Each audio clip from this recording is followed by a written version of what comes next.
This is Rolling to Die, episode 161.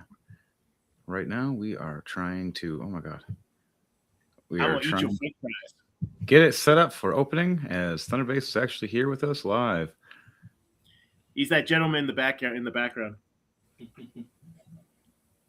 Give me a Give us a couple seconds. wave. The brother. Oops, other one. Mhm. Too late. We'll do backwards.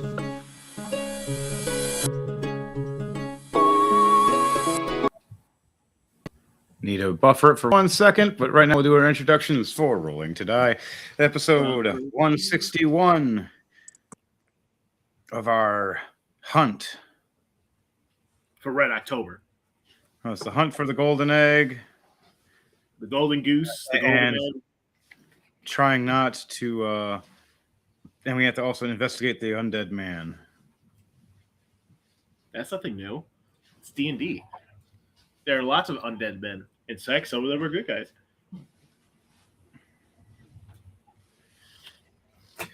All right. So Well, on this that undead note, man in particular. we're gonna have this intro start now, everybody.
If you wanted some, that's my last one.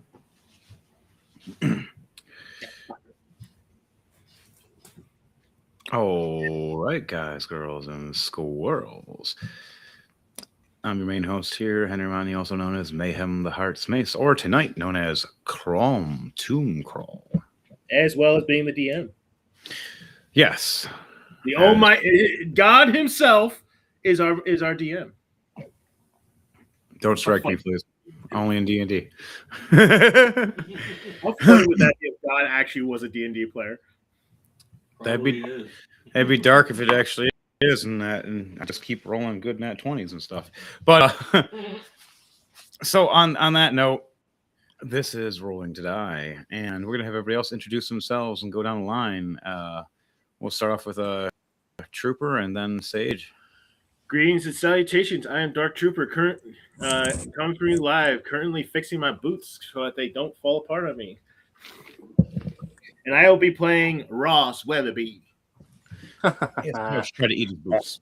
Hi, everybody. It is Dom, aka that for? The Intelligent, and tonight I'll be playing everyone's high rogue elf, kidnap friend.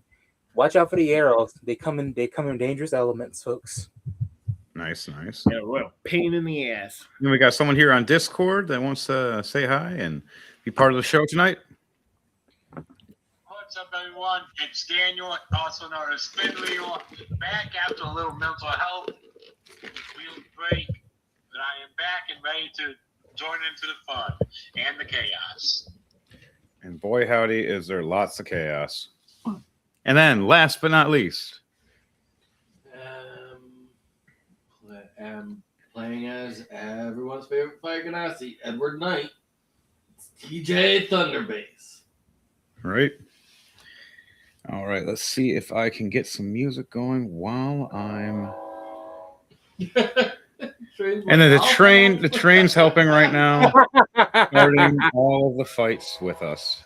It said no. And it's a slow moving. All right, now it's going to be random ones from DJ Thermovius' music as we play.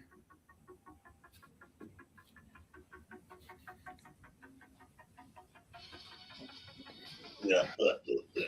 What else do I got open? A ring.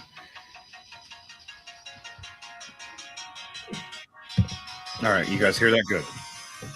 What? Is it too loud? No, I'm just fucking with you. Ah, good. All right, on that note, guys, girls and squirrels, we're going to start off D&D tonight with everybody rolling 2d20s for your guys all sleeping at the time. Fenrir's character will be popping up shortly, and we'll have a little story plot for him. The idea of just him bursting through the door and just saying, I'll have an idea for him. 10 light, 7 dark. I got a 14. What'd you get? Was your numbers individually? 8 and 6. 8 and 18 and 9 and 1 and net 1. Ooh. 18 and then that one. Ooh. And Dom, what'd you get? Okay, 1 second here. Second. Okay. 14 light, 7 dark. 7 dark. And what did I get? I don't know. What did you get? I don't know. What'd you haven't get? Wow, I got 6 and 6. 6 light, 6 dark. But it was a critical. Uh. All right, so we lay rest, sleeping for a little bit, waiting for it to become daytime in our rooms. As we were attacked that night prior, we defended ourselves, chased off against a said assassin, but the said assassin It's now currently being digested in a monster's left colon.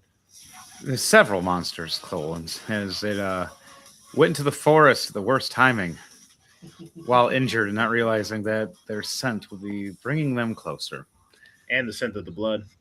As we sat back and rested for the rest of the evening, taking turns resting, Crom used message to contact Fenrir.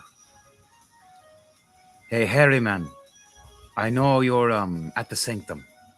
Yes, I have glowing eyes everywhere. Would you like to join us for a little hunt? I got plenty of gold. We need an extra bit of muscle. What about it, Fenrir? Did someone say hunt? A hunt, yes. We are fighting and looking for a golden egg, but as we're looking for hunting we will go. A hunting we will go. I hold the Dario. A hunting we will go. And then Crom slaps the living hell out of Ross as he's singing. Stop ruining my message! You can reply to this message. And he goes back to Fenrir trying to talk again, going, he is a undead man that is harvesting this magical egg. And if we are able to rip it out of this titan, he'll become.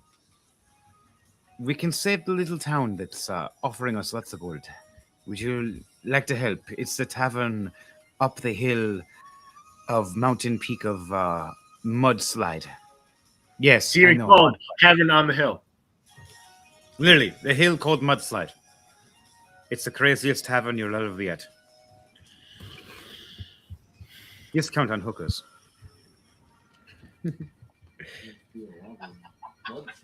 Debauchery! Yeah, we had mudslides trying to get there. So, Daniel, as you answer, what do you answer with? As she says, you can reply back to this message. From, raise my heart. Hunt and discount Spitforce? I'm in. Yes. All right, I'll be here soon. Is that Because easy? you get strippers. There's you never notice the ladies of the night that work here? Oh, I noticed them. I just said, what makes you think we get them? I myself up there and you in lingerie. I'm walking out the door. As we'll have Daniel run a couple acrobatics and athletics to get there in time, as we are As getting we're up. mocking him, and if he falls down, we'll all mock him and make fun of him as he falls down to his death. All right, guys, what are all of you doing as you're first waking up? For you, Ross, you got the 18 was all right, but that one messed you up. As you started talking next to me as you're not realizing I'm doing message. My character backhands you, giving you. Where is my D6? 4 points of bludgeoning damage across your face. And she slapped the shit out of you for a second, like, I am in the middle of message. I was polishing my rifle, and I was just assembling and polishing my rifle and getting it ready while I was singing that little tune. And Chrome just looking at you with her eyes all bulging, going, I have not slept because of you guys. And then Hey, it's not my fault these guys snore like a chainsaw. right. Kit, what are you doing as you're remembering that we're in a building that your arch nemesis is also in, as you have barely slept?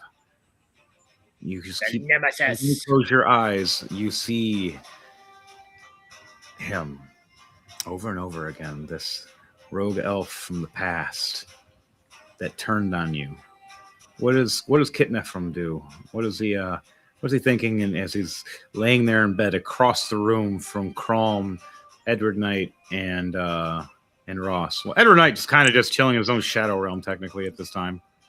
Edward didn't sleep. With him being half asleep and of course becoming completely restless from not sleeping fully, he rolls out of the bed and lands on the floor. And no sight of saying ow or that hurts or anything, just lays there, and he stands right up, slowly staggering as he begins to walk past everyone so sluggishly. Chrome looks at you, goes, my dear friend, you really needed to think before doing that. Not only did you probably bug somebody, making noise. He gets up and just start waving slowly and just continue walking past as he throws his face into the tub of water. Oh, wow. He doesn't know what he's doing. He's like low on energy, but restless. He just like he doesn't know what he's doing anymore. As you stick your head into this tub, Chrome walks up with her little wand of ice, dips it in just a little bit, and you just see ice just go all the way across as you sticking your head in. You went from cool water to cold real quickly as you pull your head out. A few icicles on your hair.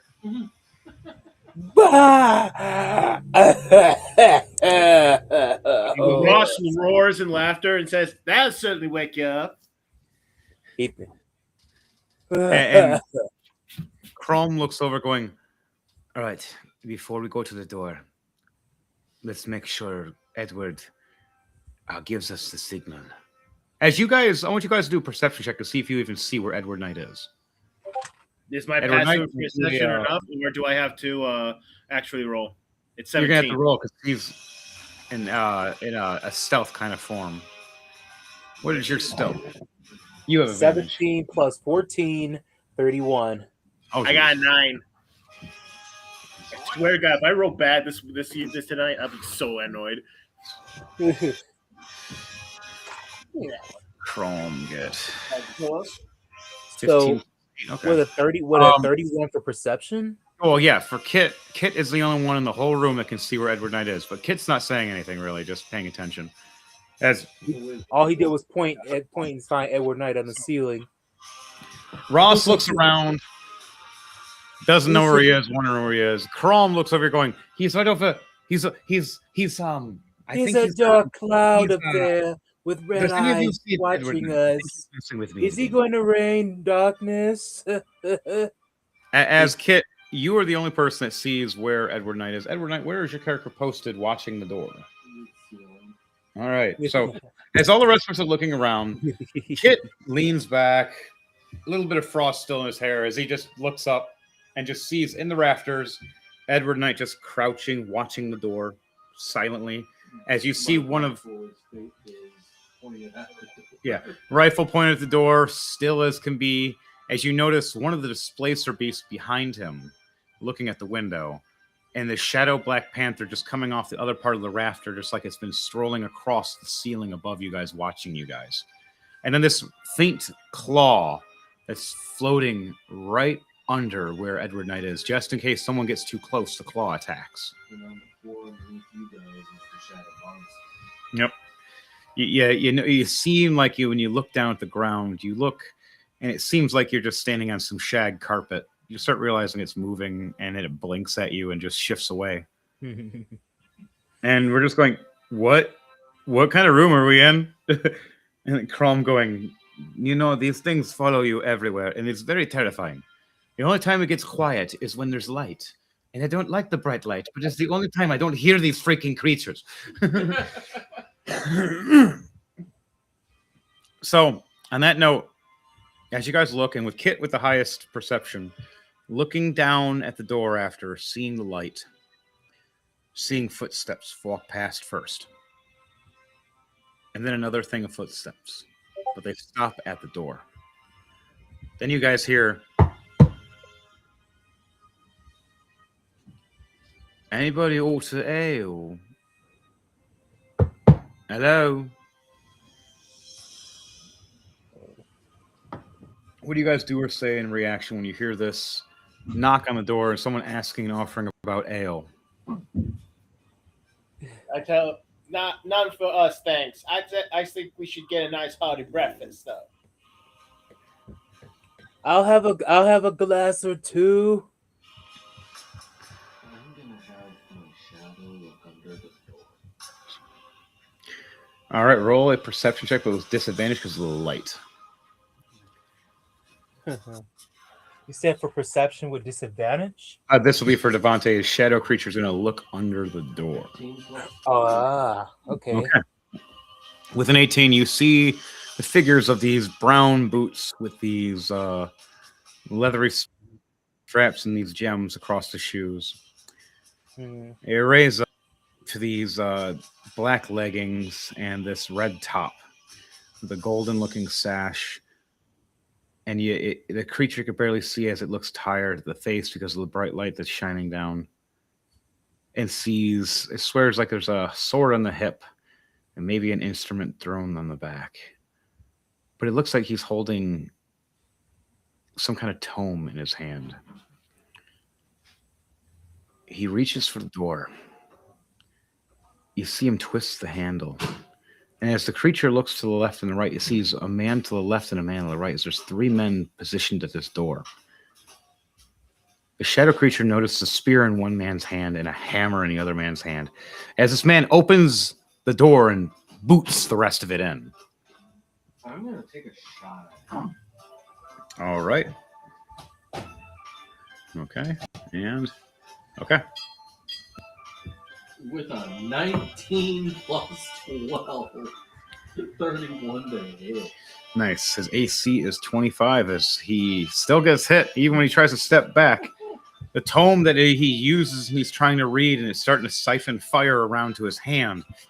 Bullet rains right through it. Right into his arm as he steps back. I'm a fighter, this is a And how much damage? 9. Turns 18. 18 points of damage. He steps back. Blood splatters across the room as you hear this loud bang and fire rain from his gun and from above us. We look down. One man hits the ground, smiling and smirking as he points at his other hand and his right arm bleeding. A man with a big hammer swings wide open through the door as Crom is going, they may not be dangerous. He rolled a 25 to hit. Crom's AC is 22. Crom just got wrecked in the face by this big hammer. She hits the floor in front of all of Ross you. takes a pot shot at his knee. Happy dangerous. Boom! Crom slides 5 feet across the floor, blood gushing down her nose. And While that's happening, Ross takes a pot shot at the guy's knee. yeah, Crom takes 14 points of bludgeoning damage from the mallet, plus the fall damage of an extra 3 damage. Ross, what'd you say before it goes to Kit? I was going to take a quick reactionary shot at the guy's knee. All right, so you do one quick reaction because Devontae fired. Now you fire, and then I got hit in the face, and now then we'll see what Kit does. Damn it! I got a 4 + 6, 10. Jalapeno popper. I'm gonna roll for dexterity save just for him still being in a sleepy stage. Just don't know what he's doing. That's gonna if that works to dodge whatever attacks is happening. Just gonna roll for dexterity save. Because again, Hammer kid is swings, at a hits sleep the in a roll. sleep stage. He doesn't know what's happening to himself from staying up all night. So, Chris, what'd you do what was your roll for shot? Okay, for You dexterity. get one shot. 10 + 9, 19. 8 + 6. You missed.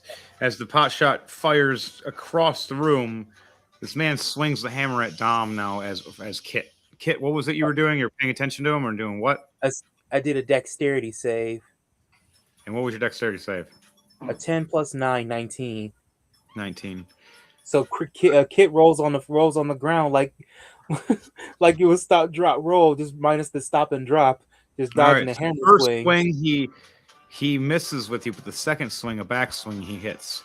So you've seen Crom get hit. She hit the floor.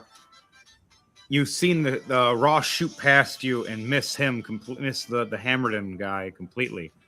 You've seen him swing the hammer as you rolled back, and you dodged the first swing. But right when he went for a side swing, he hit you right across the room and smacked you right into the wall, taking 17 points of bludgeoning damage. As you slam against the wall and a small amount of blood spews from your mouth from the force that he slammed you. The guy smiles, slams down his hammer. Who dares triumph against our dark god? As the next man walks in with a spear that ignites in ice. And he's going to roll for an attack before we start this off. And oh crap, he rolls in that 20. So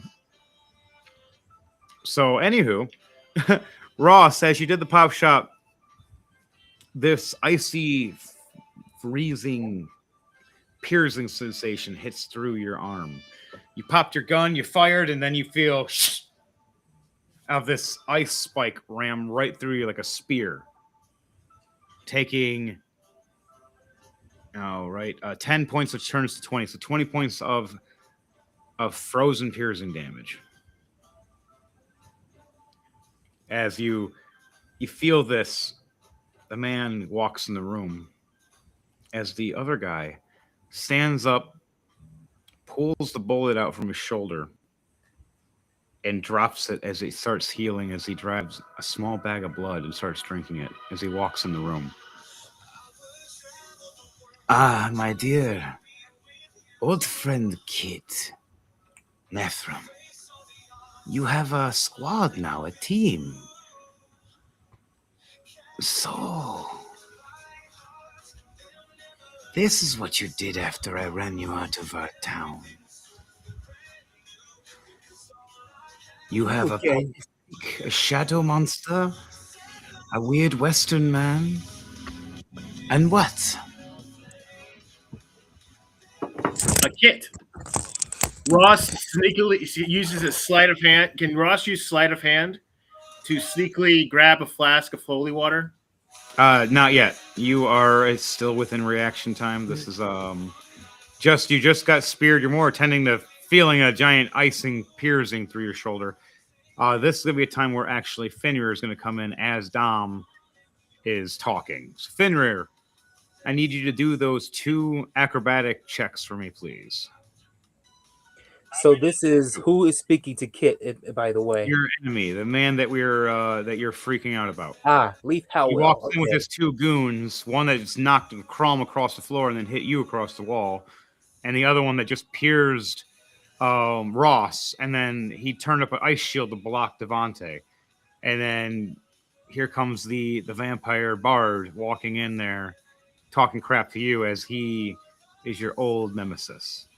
As this is happening, Fenrir is just coming to the pub which is downstairs, the entrance, which he just gets to the door and the door is opening up. So he still has to be able to make it up the stairs and to our room to help us out during this combat session.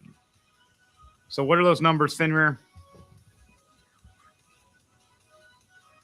18 plus 9, 27. Okay, that's good. What'd you get for the other number? 14 plus 9, 23. Ooh, nice. Okay, so this was going to happen. Dom, you're going to have a little bit of words with him. And then out of nowhere, this cocky vampire is going to realize there's a big angry werewolf right behind him that's excited for blood. So, Dom, you hear, my old friend, when I get the opportunity, I'll keep your skull like I did the other ones that were part of our old crew. You'll be aligned with all of us. And I'll have your skull. I hope I'm dreaming. Fast, Please kid. tell me that I'm dreaming. He's not real. You're not real. I thought you were gone. You were Oh, waking you in my thought you dream. and You're your not friends real. killed me. You never kill me. I made a deal. And my master is here. I'll feed you to him. Don't worry. I'll keep your skull for me. He promised You're me not I can taking my skull. Leave me alone and get out of my head. Unless you guys have some kind of strong, powerful werewolf or some kind of powerful holy weapon, you're not doing anything to me. Speaking of, now, Fenrir, as you're running up the stairs, turning into this big angry werewolf, as you're running up, you hear him talking this monologue, this vampire, blonde hair, and arrogant red shirt. You see a lute on his back for music. You see a rapier on his side for fencing. And Ross, as he's listening to that, I was like, "Oh, for the fuck's sake, just kill us already, so we can play this All right, for yeah. attitudes." Yeah, so Oh, that's right. all right, do a stealth check for me, Daniel, of how sneaky you're going to be coming up behind him, how fast he notices you. And then as it's happening, Ross, I need you to do a strength check to pull the spear out of your shoulder. Nat 20 plus 3, so 23. All right. So 14 plus 4, 18. Old horror movie. I just sneak up behind him. You see me raise up behind him, growling. all right, perfect. So this is what's going to happen. The vampire pans over at Ross first, and smiles, and sees him ripping out the spear. Blood trickles down the floor as it catches his attention. Oh, one of your friends is already bleeding. I might help him first and drain him of his blood. I got something that scratch you first. I crouch down like I'm hurt, like I'm really hurt bad. I slip in my hand into my coat, grab a flask of holy water, and chuck it right into his face. All right, do you have holy water? I do.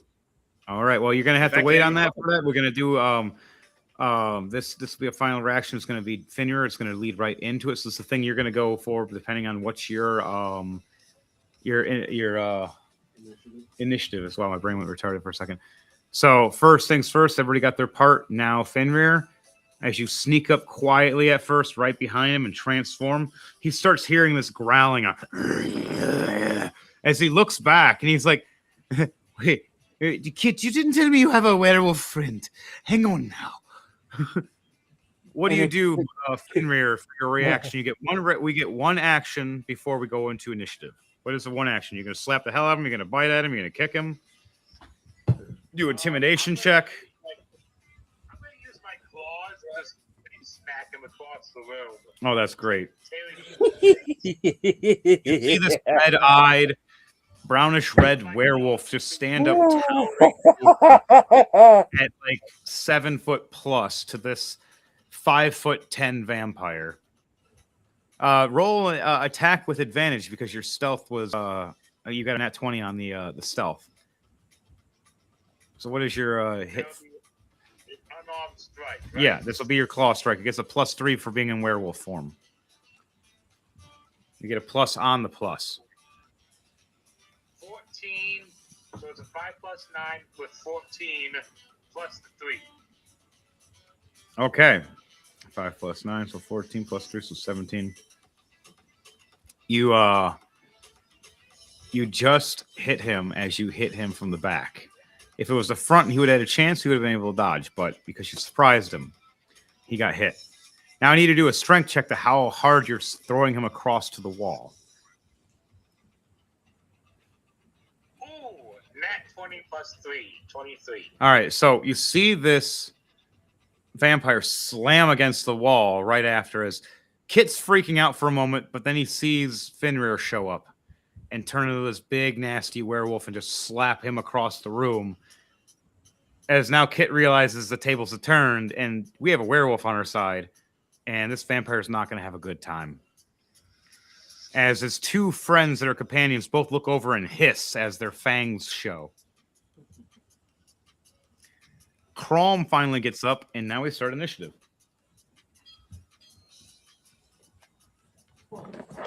For Edward Knight, what's your guys' initiatives? Fuck me. At nat 1 plus 11, 12.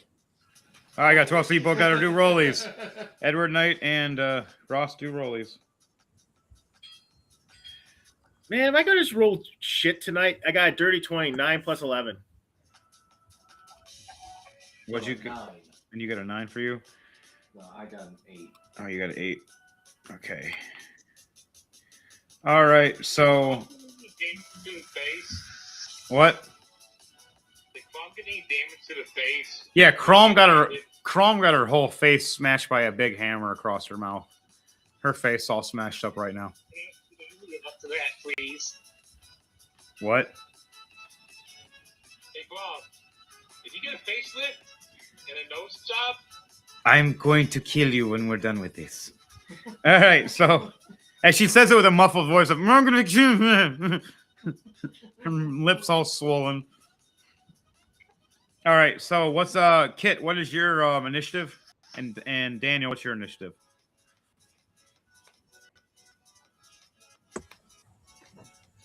Initiative is 17 plus 3, 20. All right. Damn. Okay, never mind for that. All right, now just got to do Chromes. Oh, wow, nat 20 plus 4. 24. For once, which not always a good thing for the healer to go first. And villains are... Wow, they're all going last. Yep, they're all going last. A 9, a 10, and a 5. So they're all going. So only one of them going after me. Oh no, you guys have your 12s. I have Just an 8. oh yeah, well you're it goes by your original number, just now who's going first between you two. That's what the roll is for. So Ross will be going before you. So it goes Chrome, then it goes Kit, then it goes Fenrir, then it goes Ross, then it goes Edward Knight. Then the villains. All right, so Chrome first is going to healing hands herself and heal herself up 13 points of damage. Her face finally goes back to normal. And the next thing she does is cast Spiritual Weapon as you see a magical flail just appear and start spinning. And I'm going to hold a defensive stance and set myself in sentry. All right, my turn's done. It is now Kit's turn. As you see Chrome standing in front of you, Kit, like she's guarding you and puts the shield up. She pulls down her flail with one hand and her shield up another. You see this magical flail glow right above her and start spinning like a giant ball, like a couple of spiky balls that are flipping around. Mm-hmm. Spiky balls look like panda heads with spikes on them. Ah. Okay. And she's like, this is for my husband. All right, Kit, what are you doing as you see your vampiric ex-friend that has tried to murder you several times and killed your whole old crew?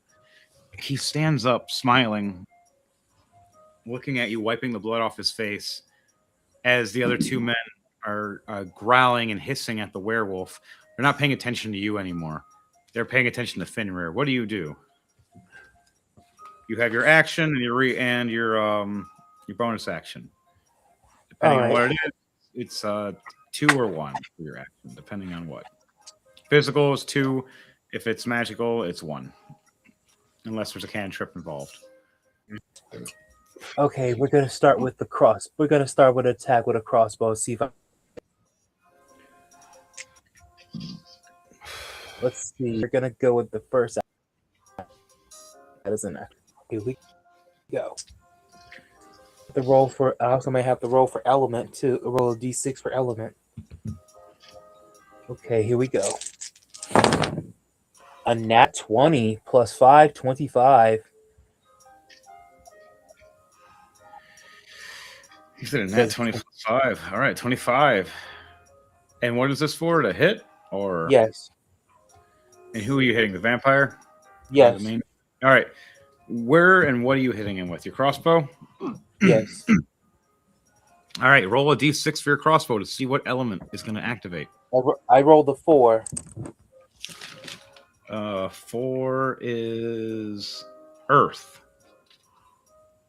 All right. So it becomes thorny vines. So as this crossbow bolt fires into the air, it starts spurting out these little, they look like pellets at first that are like seeds that open up and wrap around spiky vines around this crossbow bolt. As right as it stabs into him, you see them start wrapping around him and stabbing and trying to restrain him. So he has to do a strength check now. A 11 plus 4. Nope, a 15. He fails. Your vines hold as you need at least a 16 to break this. As now he's going to take bleeding damage. So roll 2d6 for me for bleeding damage for the thorns stabbing him. All right. That is a 3 and then 5. Okay, a 3 and a 5. So you did 8 points of bleeding damage to him. As he smiles at you, so you learned how to play. But don't I have to roll for damage for after using the crossbow? Yeah, you still had to do crossbow damage itself too. That was just your thorn damage. All right, now I got to roll a d10. Crossbow damage on top of that. So I got to roll a d10. Yep. Is there any something additional I have to roll with it, or just the d10? It's the d10 plus modifier. There's a modifier plus. Okay, the modifier. Okay, I see the modifier. So it's a 10 plus 5, 15. All right, so 15 points of piercing damage on top of that 8 points of bleeding damage. And that's a total of 23 altogether, isn't it?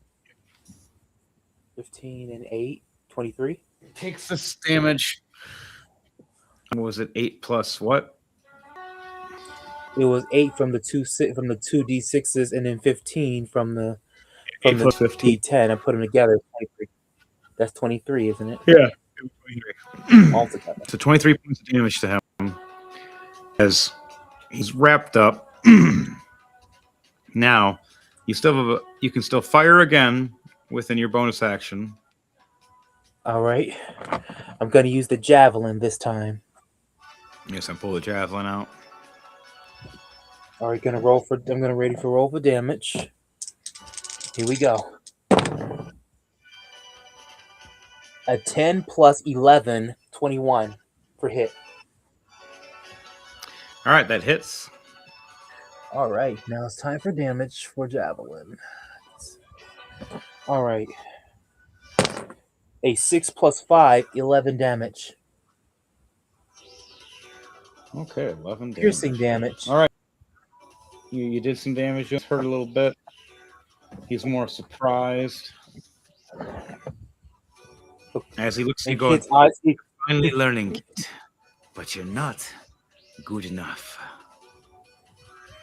He start getting more angry, and his kids begin angry in his eyes, even if they are still a bit sleepy. He doesn't speak. He continues to hold his weapon close, pointing directly at Leaf. As he rips out the javelin that you threw at him, throwing it to the ground.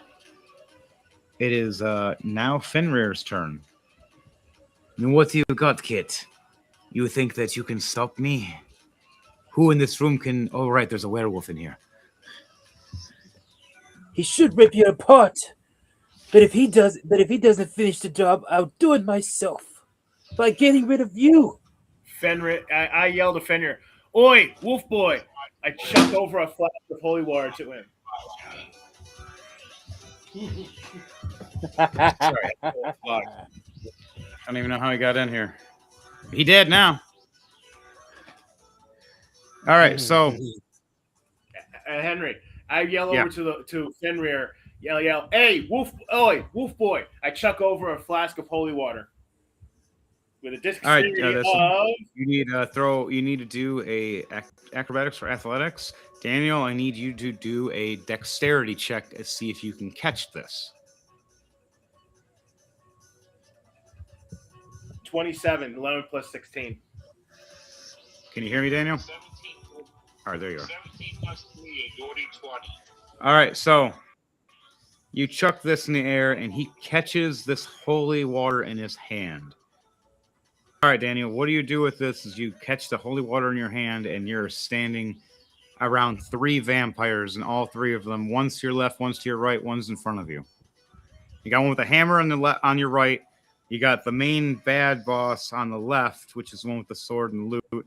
Then you got the one guy with the spear and shield right in front of you. You can do a big sweep, or you can attack 2 of them, or what? Or splash the water on them. What do you want to do? You can do it in a claw slash. You get your hands covered in the holy water, and you can slash across all of them. That's what I was going to do. Dip my hand in the holy water and just rake them across my claws. All right. So what you do here is you do a strength check with advantage. We squeeze the holy water bottle, crushing it in your hands as the water drips in your hand as it soaks through your fur. You slash across. So do a strength check. You get advantage because you're already in werewolf form, so you get a +3 modifier. 18 plus 3. All right, 18 plus 3. So you crush this holy water in your hand, perfectly soaking it into you. As your blood is mixing with it, you reach up for a big claw slash. Now roll for an attack for me for doing a fracture attack, a giant like sweeping attack.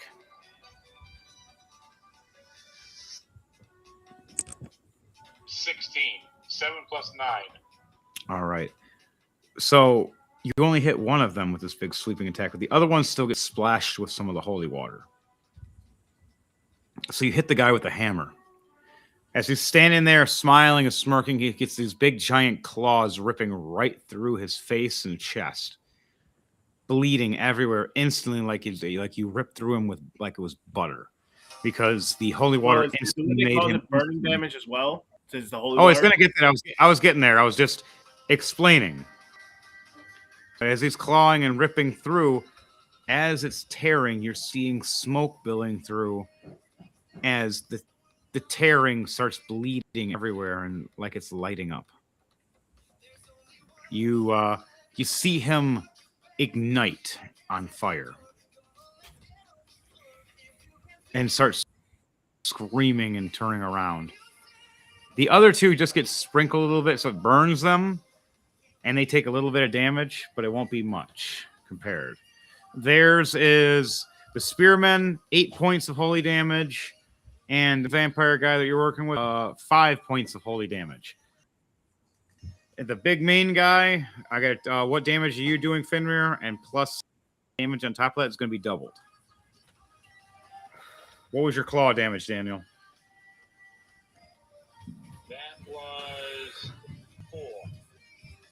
All right, so 4 plus 3, so 7 plus the 9 turns to double because of the double damage for holy. So turns to 18 points of damage extra on top of that. As the main hammer guy, he hits down to the ground, dropping his weapon for a moment as he's grabbing at his chest. As his body is starting to engulf in flames in front of you guys from the holy water and claw marks and stuff being ripped through him. The other 2 get singed, but they're still able to fight fully. All right, Fenrir. How they You only get a. reaction to the buddy forcing into flames. They're not happy about that. They're freaking out and hissing at you right now. All right, Daniel, you get last reaction or one bonus action, and then your turn ends. What are you gonna do? You're gonna attack the guy that you messed up real bad, or you're gonna hit one of the other two? I'm gonna go after the other guy, All right, the spear guy or the bard guy. the spear guy. All right, so he's right in front of you, 5 feet away. What are you gonna do? Claw, attack, kick, or bite? Another claw attack. All right, so you get the werewolf claw. Go for that. It has the holy divide to it. So you roll it. Plus 21 to hit. 21 to hit. You do hit. Even when he raises his shield goes only up to 21.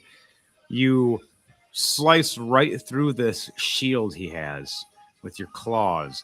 And right when you do, it reaches right to his arm and partially to his chest as it burns and cinders him. He ignites him as well on fire, screeching in pain, trying to use the ice to stop the fire, but it's not working because it's holy. Another 4 points of damage from the strike. All right, itself. and you get on that, so it turns to 7 plus the holy, which is 11 points of holy damage on top of that. And it's gonna be doubled to 22. And they're both messed up severely right now. And then that'll end your turn, Fenrir. Now it goes to Ross. And then after Ross, it goes to Edward Knight. So Ross, what are you doing? I Then- am going to put a blood agony spell on the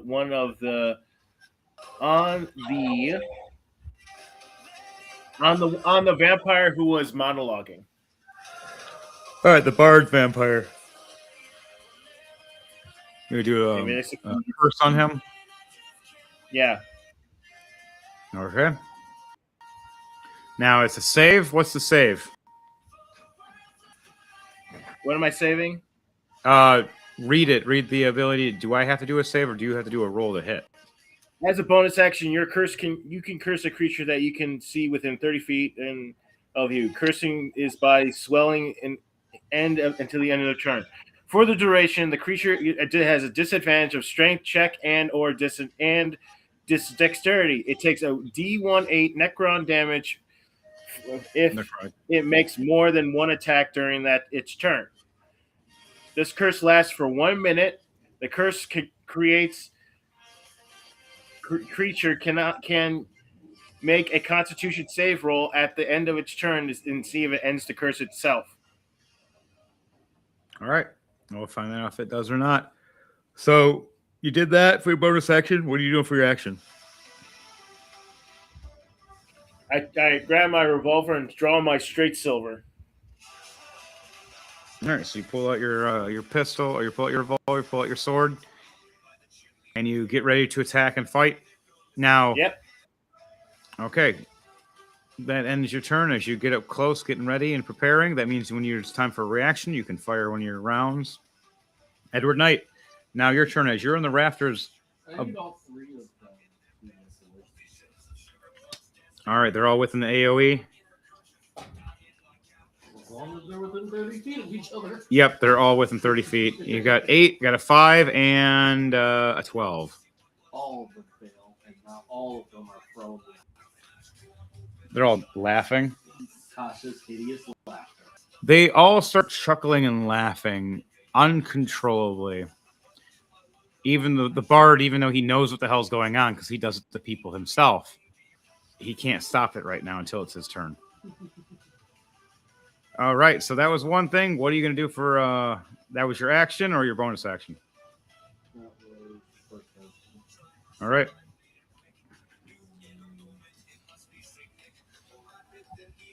I'm going...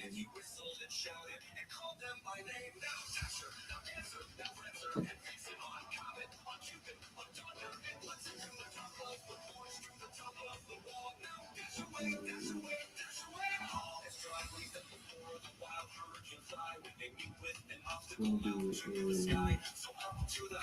fourth level Edward Black. Is it what? Edward Black Tentacle. Okay, the tentacles. All right. Chinese break. Okay. Let's see. An 18 plus 2, a dirty 20. So they make the save. As even though he's laughing, they all move away from the tentacles. Okay. Is there anything you do with your displacer beast, your panther, or your claw?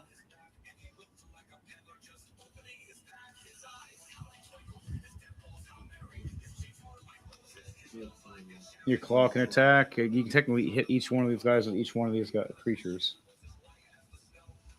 I want to send the main guy through the shadow. With my shadow creature.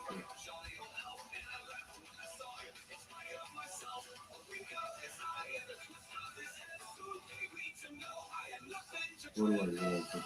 What is it? I want to open up my shadow monster and send the main guy to the shadow. All right, that's gonna have to do a. What is it? Wisdom or is it Constitution? The Constitution save. So he needs to do a Constitution save. Ooh. Yeah. Where are you sending him? So just. To Morgoth shadow. All right. So for 1 minute, he is going to be sucked in there unless he can win a save. If he doesn't succeed in the save, he is going to be stuck in that realm, dealing with a dark god for a short period of time. Why are you in my sanctum, vampire? Well, you don't worship me, vampire. Get the hell out of my. That's it. Get out. He said he wanted to show us. He wanted to introduce us to his Lord of Darkness he has. Well, here's yours. All right, so you do that. You send him off. You see the bard right through just this dark, shadowy portal sucks him right in. The other two guys, the spearman and the hammerden guy, are freaking out. Even though they're both on fire, they just seen their bard / healer guy that gets them out of everything just disappear. And they're like, where did our guy go? Oh, no. Oh, no, no, no, no, no. So, Panther. I'm gonna have him do a claw. claw attack, okay. All right, to the spear guy or to the your panther's between both of them. They do 1 to each. All right, so 2 attacks, 1 to each guy. First one, 16 plus 4, so 20. Okay. Second one, it's a nat 20 plus 4, 24. All right, how much damage are those? And then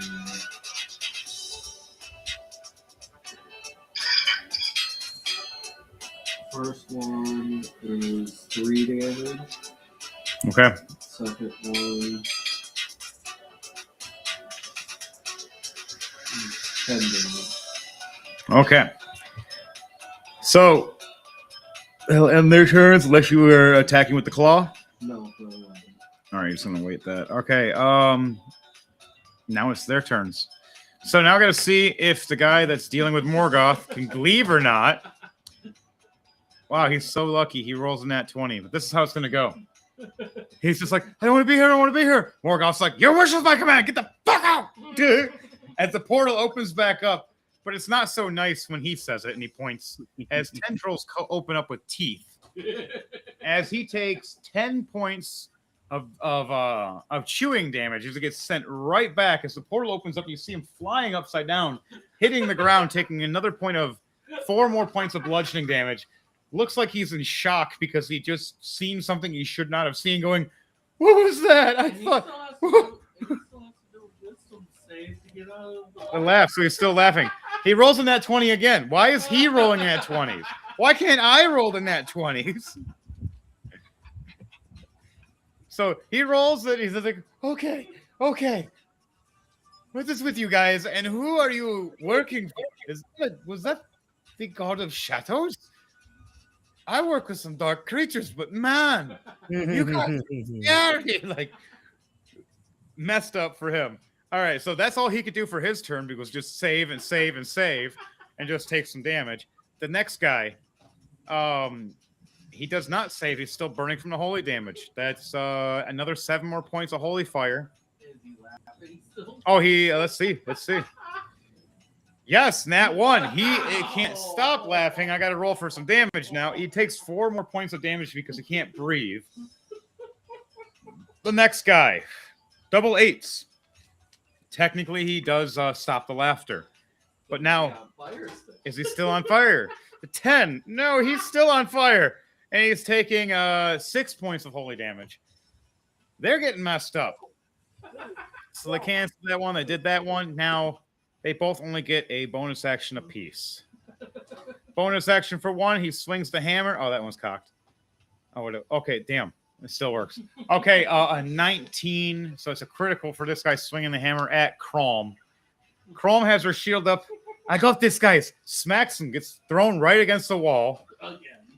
7 points of bludgeoning damage as I smack against the wall holding my shield up. Well, at least your face got saved this time. Double 6s, though, critical as he does a backswing. As you say that, she gets hit right in the face. Whack! Pretty girl no more. Taking 11 points of bludgeoning damage. Hitting the ground. But that ends his turn as the spear guy turns around. He misses the first hit trying to hit Ross. Misses him with a 17. And then misses Kit with a nat 1. He runs at you, Kit, with a spear. And just completely fails. Accidentally stabs. When he spears the spear into the wall, he pierces himself the other end of the spear. Taking 6 points of bludgeoning damage, or piercing damage, from his own weapon. Okay, their turns are done. It's back to the top. It is now Crom Tombcrawl's turn. Crom's going to heal herself again. 11. Got to remake the Moneymaker. Right? She just heals her face again, going, a plastic surgeon would make so much money off me right now. And then she's going to cast Blinding Light in the room. Anybody that is not my friend is going to be blinded. 11, 10, that guy fails. Vampire Lord dude, 13. He fails. All 3 of them. As Crom says, that's it, blinding you all. Raises her shield up as it blinds the whole room. Sad thing is it makes your Shadow Panther go away shortly and your Claw. You get blinded for a split second, but it's more of you know what's happening, you got to look away. Your Displacer Beast just looks away. So you still got that out at least. All 3 of these vampires have disadvantage on their defense, their rolls now, and their saves. As Crom her turn ends, it is now Kit's turn. As Crom looks over, all right, Kit, kill that freaking vampire.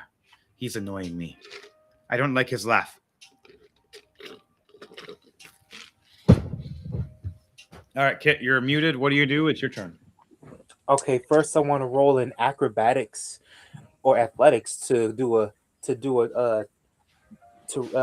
tucker roll around the enemy, put a roll between the enemy's legs and then try to come for an attack behind them after that. So I'm gonna go and roll for acrobatics or athletics to roll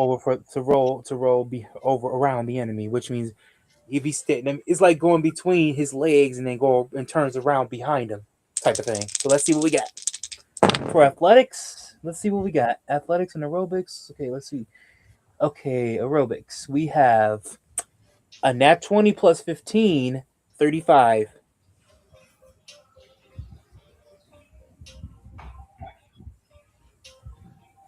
This is for athletics. This is for acrobatics. It is a nat 20 plus 15, 35. All right. So how are you doing this to flip around or do this around the guy? So while he's distracted, he rolls underneath underneath, rolling into it, and it turns around behind him, taking aim with his crossbow, as if he's about to shoot him from behind. So All right. I'm gonna roll to hit now. I'm gonna use the crossbow. And All right, then, you have yes, advantage because he is blind and can't even see / hear you. He doesn't even know you're there right now. all right, let's go then. Advantage time. Okay, maybe I'll take it. A 15 plus 5, 20. 20. Okay. Does 20 hit? 20 does it. Okay. Now it's time for roll for element damage and roll for the actual damage. Here we go.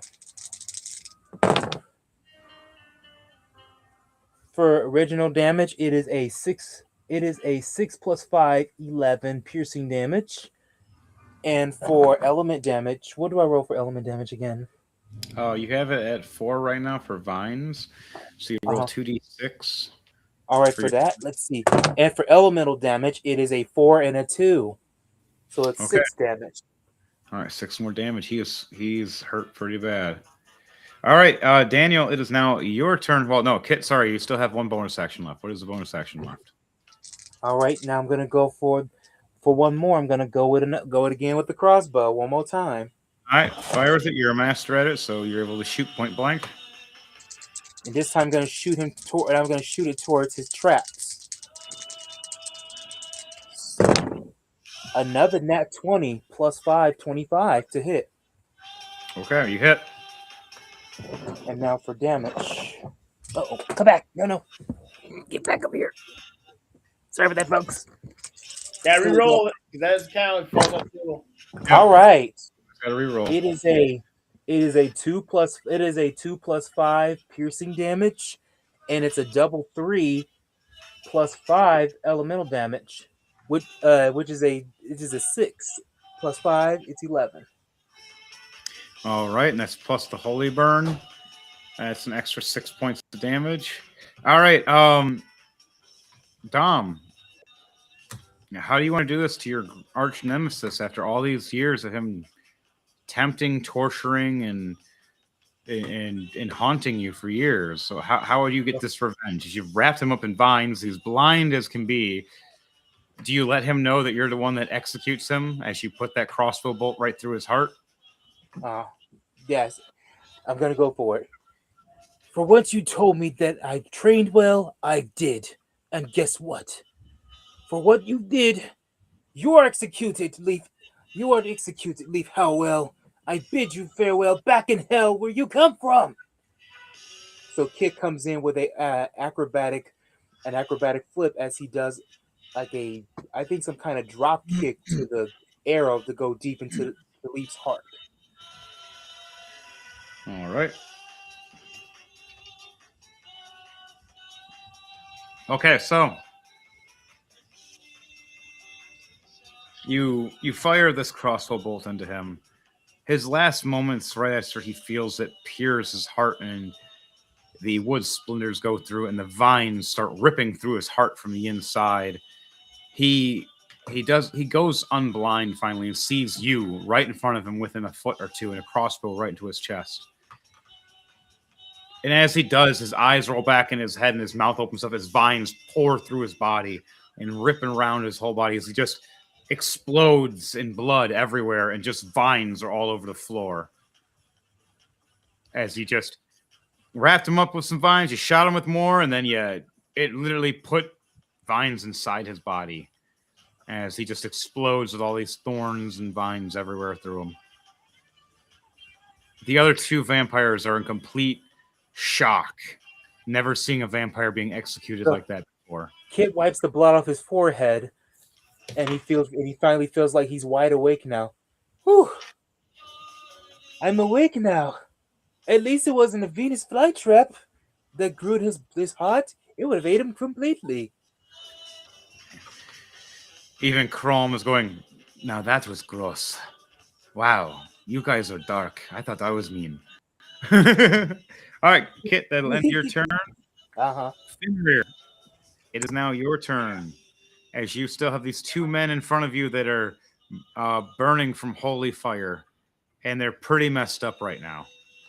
Am I still blinded from a bomb or no? No, you're fine. You guys didn't get blinded as Chrome lets you guys know. But the enemy, they got blinded. All right, so I'm gonna, you have one guy to the left, one guy to your right, and they're both within 5 feet away each. I'm gonna go for a 2-for-1 special. You're gonna beat a motherfucker with a motherfucker. No. We spawn back and with my claws, hopefully still with holy water on them, and just do one massive swipe wide across, decapitate both of them in one go. Well, you still got holy water on your fur and hands, as your hands are glowing from the holy. I would need you to do to roll for a big swipe attack. It does have advantage because they are both blind right now. So they cannot see. They don't even know what you're doing. They're just standing, looking around, burning, and taking damage, which roll for their damage, 6 damage and 10 damage. Wow, they're both close to death anyways. Ooh. Nat 20 plus 9 to hit. All right. So that. With 4 points. Oh, okay. So this is going to sweep both of them. They're both going to take double damage. So roll damage. And remember, it's a +3 with your claw attack. Extra on top. Yeah. Damage is 4 points. So 4 plus 3 is 7. So 14 points. So 14 points for both of them. So, yeah, one had 11 points left and one had 13 points left. So, Fenrir, how do you want to do this? You decapitate both these dudes. Just swings back with my claw and just do like a massive swing attack. Double decapitation. What? And my claws just rip through their neck like it's nothing. All right, with the holy water that's still glistening on the werewolf's claws as he rips through, it slashes just right as you see the hammered-in vampire's head rip off and the spearman vampire's head rip off. As they both drop and turn to dust, you see their heads hit the walls and their heads turn to skulls and shatter into dust. Wow. I guess heads really do roll when I'm around. As Chrome looks at you and cracks her neck. Yeah, and so does people's faces. Oh my god. As she looks over, so I like the new look though, Claw. It really suits you. gives you a dirty look with her big black eye. She does healing hands again, gives herself another 5 points of healing on top of the bonus of 3. You looked better before. She's like, I'm going to tell Pando. He's going to kick your ass.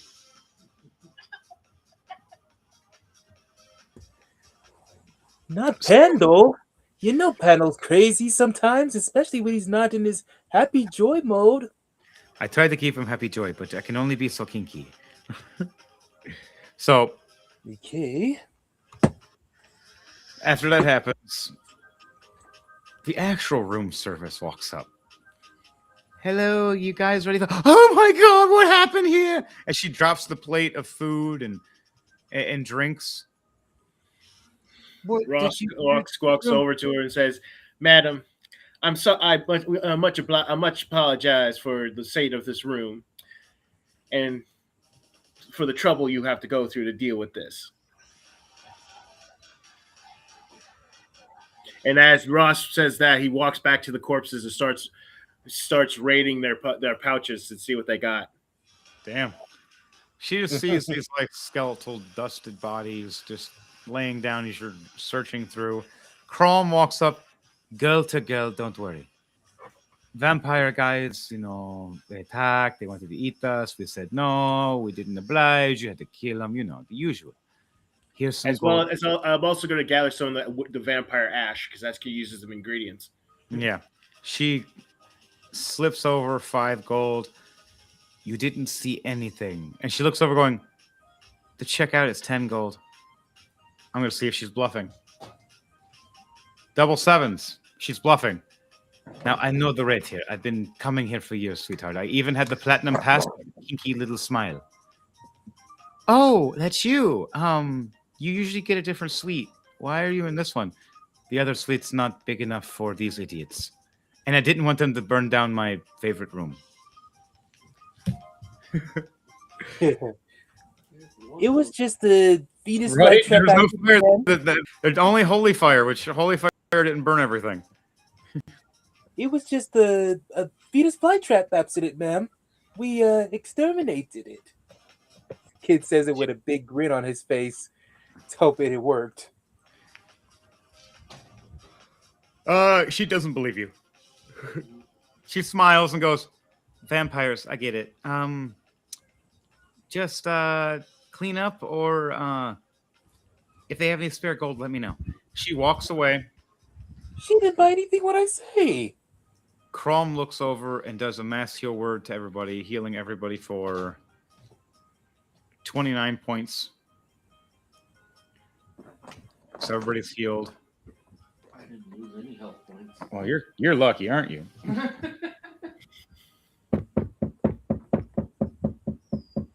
As Crom walks out going, "Okay, guys, we need to investigate this.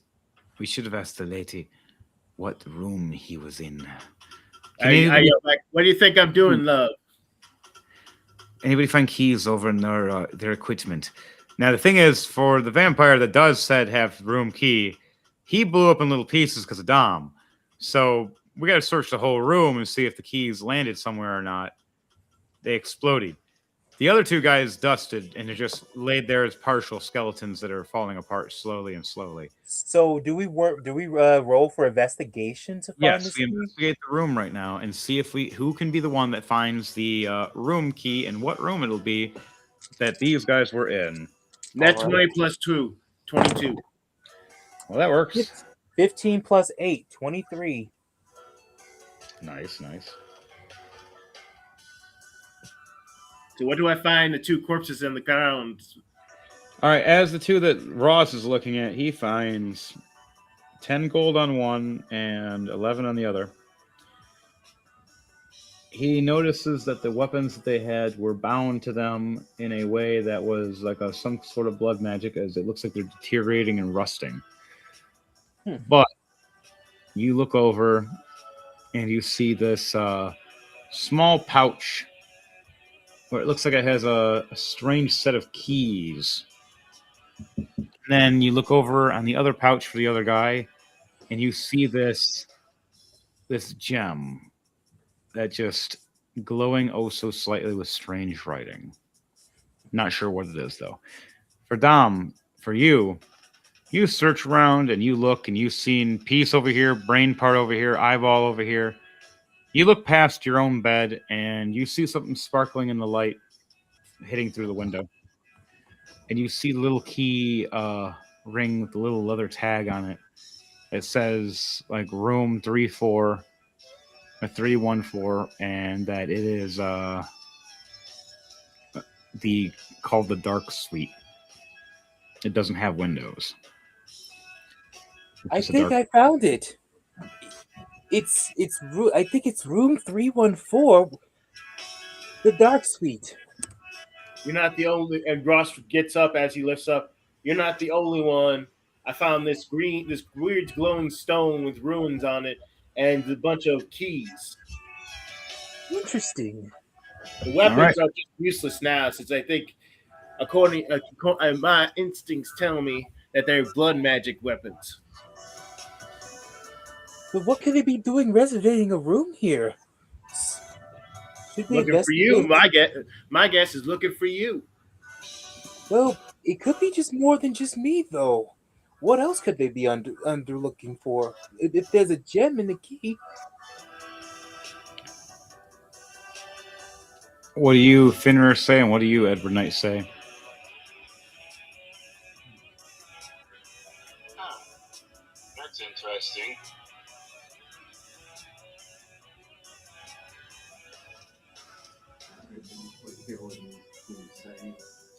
They were just asking what, like they got these They found the room key that they're looking for, and they found the other stuff they were looking for as well. And now they found, say, a special thing of keys, and they found this other magical rune that just happens to be unique.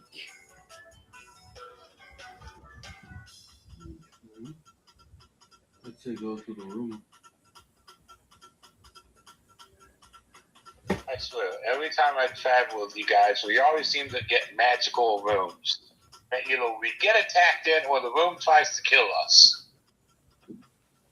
Crom laughs. Isn't that part of life?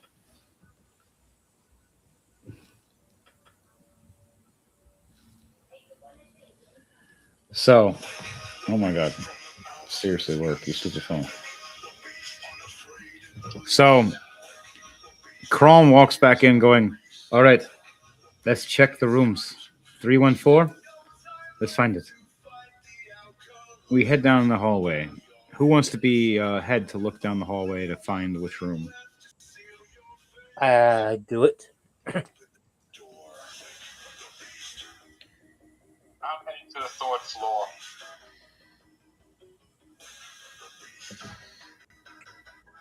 The And third I'll- floor is really the roof. But I'll be the one to find the room since I have the key. All right. Everybody do an investigation check. Nat 20 plus 8, 28. Okay. 10. 10 for Daniel. What'd you get, Chris?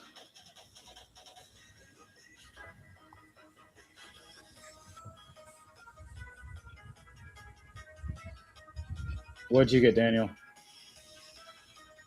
plus 1, so 10. All right.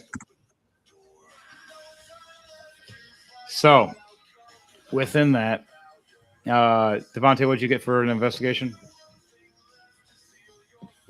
19 plus 7, 26. 26. Wow.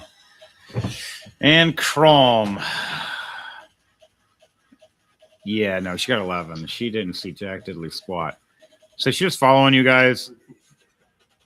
Dumb. And Fenrir, you don't see anything. You go up to the roof and realize it's the roof and it's raining. And you close it back up, go back down, kind of like a wet dog now. But Dom, you head down the hall and take a left. Take a right, a couple doors down, and you look up and see the 314 room. You open, or you go and look at the door and feel it and notice it's locked. As you look at the keys, knowing you can open it. Are you going to try to open it? You're muted right now. Yes, I'm opening it. All right. All right. I'm gonna roll a sleight of hand to see if I can open the door. Right to the dog. I want to walk up to Crom right next to it, just start shaking off all the water. Like the dog is all veins right out of it. Yeah, we can do that after the rest of the guys do their thing. All right. Dom, you turn the handle of the door slowly after you put the key in and open it.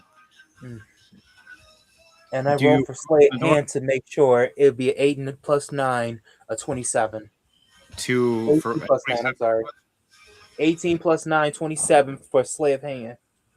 All right, so you open the door quietly and you slide your foot in quietly, not igniting or setting off anything if there was something there. Shimmering right from the door to the corner. Does anybody else walk straight in or do they follow Dom? I'll follow Dom All right, so I need. because I have night vision as well. All right, so you guys can both do perception check when you walk in there. Daniel, you walk up and you shake behind Crom as she gets covered with wet dog to away. And she goes, out of everything, you really had to do that. She raises her hand, using her cantrip prestidigitation, cleaning herself off, shaking, looking at you, going, we need to teach you magic. For perception, it is 11 plus 14, 25. All right. And for your for Chris, what'd you see with your night vision? Perception. I got 22. 22. All right. 15 plus 7. So I look around. I see a pretty standard in room, a bed, no Well- windows, dark room. It's a dark room, so I'm the one that has to explain what's in there. You look in there. You see that it's not a normal basic room. There technically looks like there are candles that are lit, but they're like black magic candles, darker. Only meant for people that see in the dark. You look over and you see where a bed is that's not used as a bed, but more storage. You see a table with a bunch of, you would swear there are human parts all on it. You have a wood chairs and everything else. You see there's a fireplace and it's not used for a fire. And then you look over and you see this giant metal looking coffin. You swear there was some liquid or ooze on it moving around as you think it looked at you, and it slurped back inside the coffin. I look over to Chrome and say, Lady Chrome, may I borrow one of your grenades? As Lady Chrome's walking in the room, Leighton not paying attention. Yeah, sorry, I was dealing with the wet dog. We in this room, right? She has to make a save because she walks right in and fails. She gets a 14 and needs at least a 16. She steps down. You see a sigil on the ground, a circular glow from green to red. And you see her get slammed right to the ground like it sucks her to the ground in gravity. Oh, what did the gods... face again? My face? 5 times today. 5 times. What is going on? And she's just laying there face first on the ground, butt up in the air. You know, I'm not going to ask for any of my anybody to help me right now. I am stuck. Don't use this resistant co-op. She tries to look over at you in the darkness. You know, if I could move, I would do horrible things to your furry sack. I'm gonna have I my know, I see shadow that. drop Pay the the right side afterwards. What'd you say to up. I'm gonna have my shadow drop the right side up. All right, the shadow flips her around. Hey, she's now standing in front of Fenrir going, now what, you furry bitch? As it looks like Fenrir and Crom are toe-to-toeing, arguing, even though Crom's like 1.5 feet shorter than Fenrir. As Fenrir's towering over, she looks like she's trying to be the boss, yelling at him, finger up in his face, and he just towering over her. You're right, yeah, like a Frieza Goku meme for a second. And then you have Ross and you have Kit being sneaky around the sides, not activating anything. Edward Knight, you are near the doorway. What are you doing? I'm just gonna stick to the shadow. All right, you stick to the shadows. You I'll be able to see. okay? Everybody got their chance to say or do something for this round. Now it's the coffin's turn. Oh no! As you guys are in the room, the door closes behind you. You hear it lock. The lights kind of illuminate shortly from like a darkness to like a light red. And you hear, "You are not part of my domain. What brings you, if not to feast for me? Where is my champion?" He's probably blown to bits in our room. That's right. Every room has to be a trap. Probably over there. Probably in pieces in our room. Over there. As he hears all of you saying this stuff, the coffin starts opening, and these eyeballs are looking at all of you. Just numerous different eyeballs blinking, confused. I'm gonna roll stealth to see if I can stay All right. hidden. Good thing. He got a critical, a double critical. Oh crap! All right. Oh, what? Yeah. So even in the room, even if you guys are hiding, he knows where you are. As you guys all did look and have decent perceptions, even with night vision, you see, like, you swear the walls are leaking. You thought it was blood at first or something else, like it was a scare tactic. But as the lights illuminate more, and then Chrome raised her shield to brighten up the room, it's all the black ooze. All on the walls, all around the doors, and all around the coffin, and just moving around like the room itself is alive in a sense, like squirming. As you're seeing it starting to pool in, as you hear, I know how to deal with beings like you. As the I coffin, haven't seen this go ahead. since my last day. It pauses for a moment. Sarcasm may keep you alive longer, but I'm still going to eat you. As the coffin swings Well, you open. ain't not like me. I'm a bit of a spicy topic. Coffin splits and flings open. As a skeletal figure you see raise up, standing. And then as you see it standing, let's see if I get the camera to there. It is there. The camera, there you go. He raises up, and all this ooze in darkness starts collecting to his body. More and more. As you see, like, this dark-looking horse figure rush through the walls and run into him and start turning him into this giant, armored-looking rhino creature of darkness. 2 horns, gigantic and beast size. As the room starts filling up, all of you start seeing this giant creature grow. He did. Ross looks it up as he's growing. He goes, well, shit. As you see it hit the ceiling, and the ceiling crack.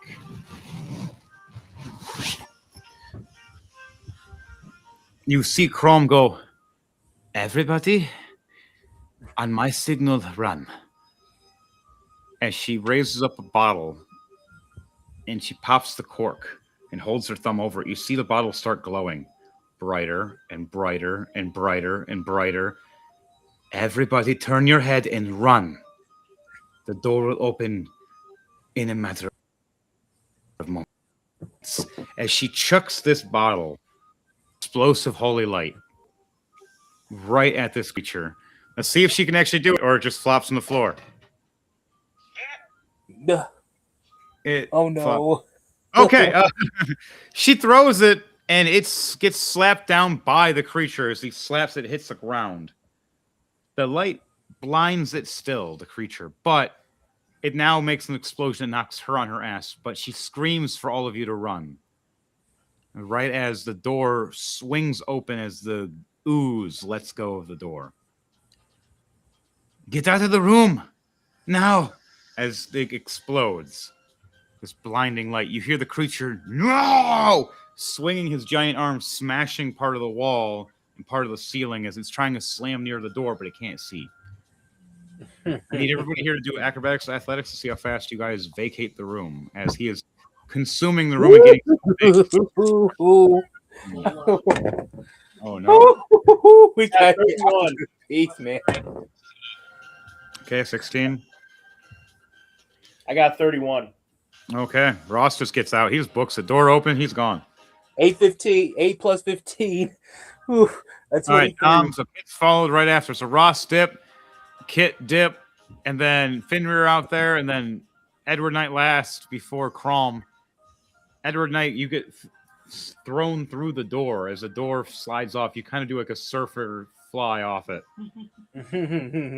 sliding across the hallway in front of the guys.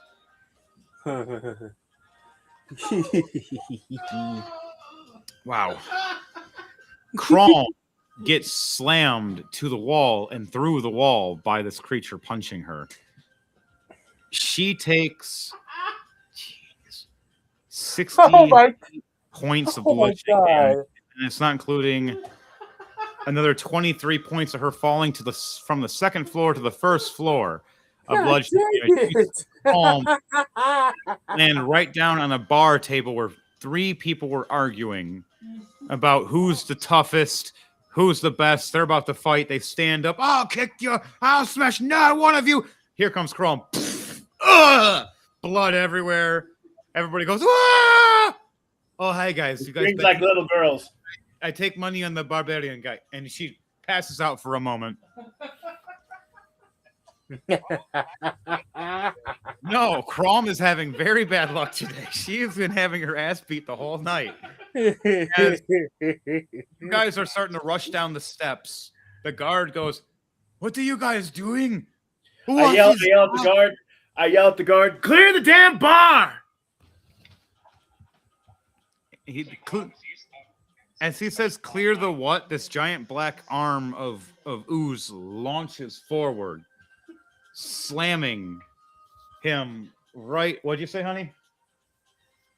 Rar. Said something, woman. You lie.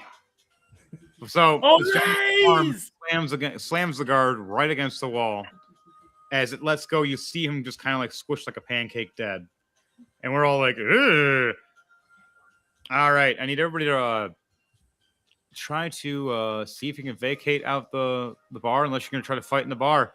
As this creature smashes through and he tries to get down to the first floor, like a giant puddle of ooze flowing down and transforming back into this giant creature. I go and jump up behind the bar to look for bottles. I'm going to try and get out of the bar. All right. You're trying I'm to get out of the going bar. to jump behind the bar to look for bottles to make Molotovs. The bartender looks at you going, "You think you're going to get my drinks? You get the fuck out of here." Kicks you in the head. I grab him by the shoulder and say, I point to the things like, do you think your bar is going to survive that? He looks at you, still ends up kicking you with a double 14. But he looks over with a 17 plus 1 for his vision going, "Fair point. Everybody get the fuck out now. I mean, now." I start grabbing bottles and linens as I'm running towards the door, not realizing what kind of liquor it is. I'm just grabbing random bottles and linens as I'm running. All right. Need you to do a sleight of hand 3 times. With advantage for the first one, straight roll second one, disadvantage the third one because you're moving faster each time and getting more stuff in your hands. Well, for the straight one, I got a 21. Okay. I got a 37. Oh, yeah, and the last one's a disadvantage. Yep, last one's disadvantage. So. And I got a 23. Slams down here. Boom. All of us are booking it here. Well, except for Chrome. She's kind of laying here.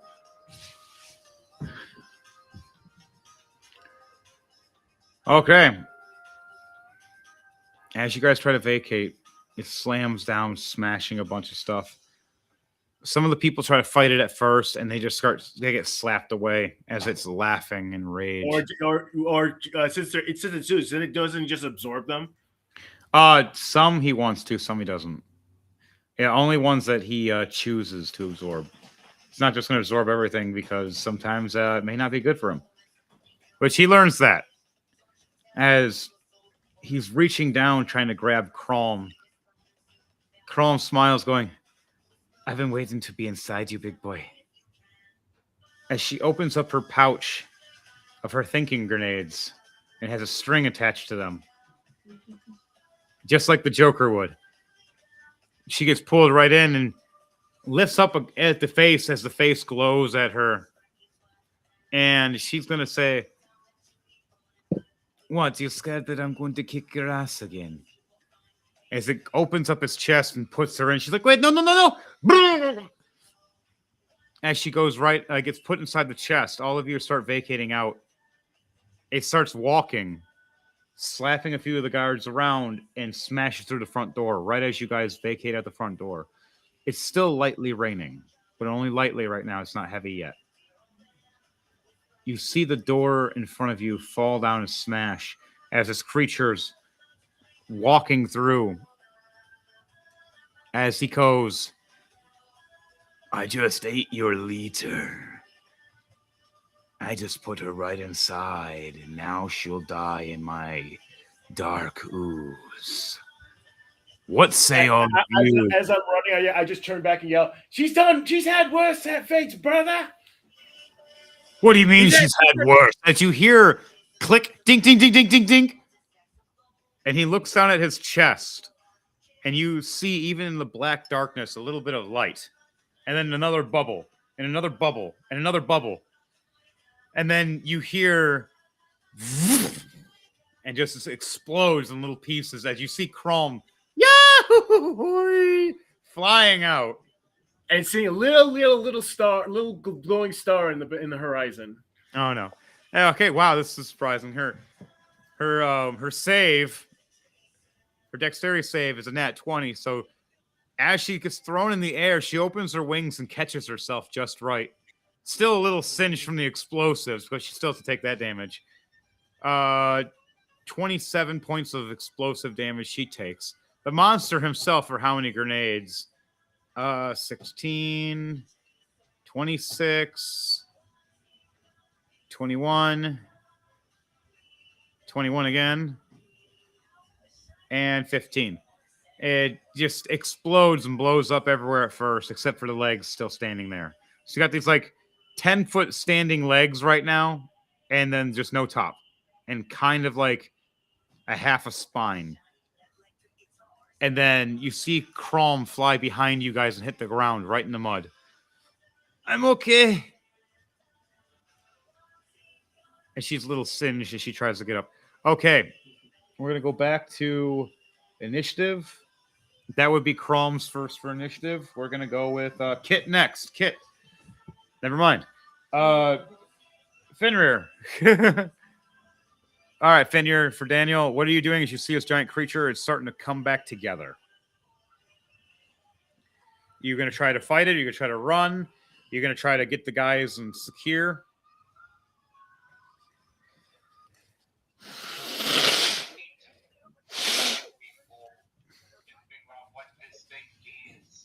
All right, roll a either history check or a wisdom check. Like a knowledge check.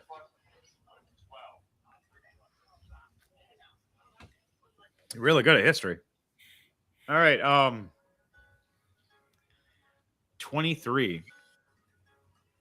You know of the history of the monster of Black and Tar. You've heard of it before, and that it was one point a guardian to protect the keep. But one day got corrupted by a cult of vampires. As the next person that chose to be the sacrifice to become the guardian was a vampire. He took it to become more powerful than he ever thought he could be, but it consumed him for wanting more. Now that you've blew it in half pretty much, and it's splattered everywhere, you know of the history of the black flamed horse. A stallion that can only be rode by people that are fireproof. As only one person can technically go inside this creature and pull out this monster. I know that sounds so wrong, but as the monster tries to consume things, only certain breeds of people can get through. As Edward Knight's always been cautious about letting people know he's very keen on letting everybody think he's just some kind of shadow assassin until they get too close and realize he can blind you with his heat and burn you as well. But you don't know until it's too late. So with Fenrir knowing what this creature's fears are, is it doesn't like fire to a certain extent either, and it prefers fighting in the rain. You look over, wondering where Edward Knight is, knowing there's only one person that can really make this thing be stopped in its tracks so we can fight the vampire without the tar of death consuming and powering it up. Edward. So Fenrir and Ross are the only ones that would be hearing and knowing this at the time. Crom is still laying down trying to get back up. Kit, he's not here right now. He said he'd be right back. He's gonna be helping Crom, giving a health potion to her as she's trying to sit up because she took over 100 something damage altogether in the past 60 seconds of this. She's just been.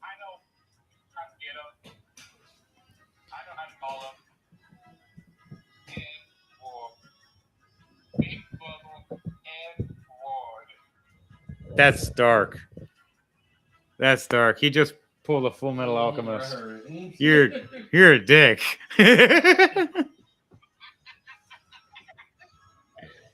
Oh, that's so dark. That's so dark. It just Fenrir looks over in his dog face, looking like from Full Metal Alchemist, the worst tragedy that ever happened. Saying that as Edward just pops out of the shadows, just looking at him like, really? Out of everything, really? You had to do the most tragic thing ever? And then the last thing he says is, "Let me see you dodge this." As he pops up right where Fenrir is between Edward and the door. This is meant for him to die. All right. So Fenrir's trying to dodge this, or Yeah, I'm having Fenrir dodge. all right. So Edward's pointing at something, which is going to be technically going at the enemy, but he's pointing it directly at you at first. Makes it look like it's trying to hit you. What do you do, Fenrir, as you see Edward Knight pointing at you, saying, "Dodge this," and you're like, "Wait! What do you do? Do you try to get out of the way? You're going to let him try to shoot at you? You're going to try to jump? You're a werewolf right now, so you have extra abilities."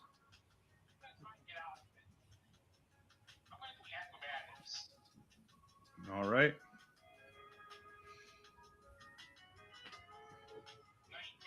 Yeah. All right, so you get out of the way. As a level 4 fireball goes streaking towards the entrance. So as Fenrir cracks this joke, he looks over and sees Edward look over at him and say, "Dodge this," and his finger starts igniting in flames as he points. You see Fenrir lunge, like jumping out of the way, like nope, with a side of nope. Lunges out of the way. Giant fireball flies right past, just singeing a couple hairs.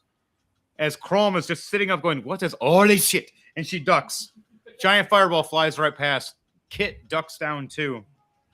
The creature of ooze starts coming back together as right in the middle this fireball hits as it ignites and screeches in fire and flame. You swear you hear... Oh, wow. You swear you hear a screech at first. Then you swear you hear a horse. Edward Knight, you get one reaction to this. What is this that you do when you swore you heard a horse in the middle of the scream? You try to go for the ooze creature? Yeah. Okay, roll a acrobatics for athletics to see how you get into this. Ah.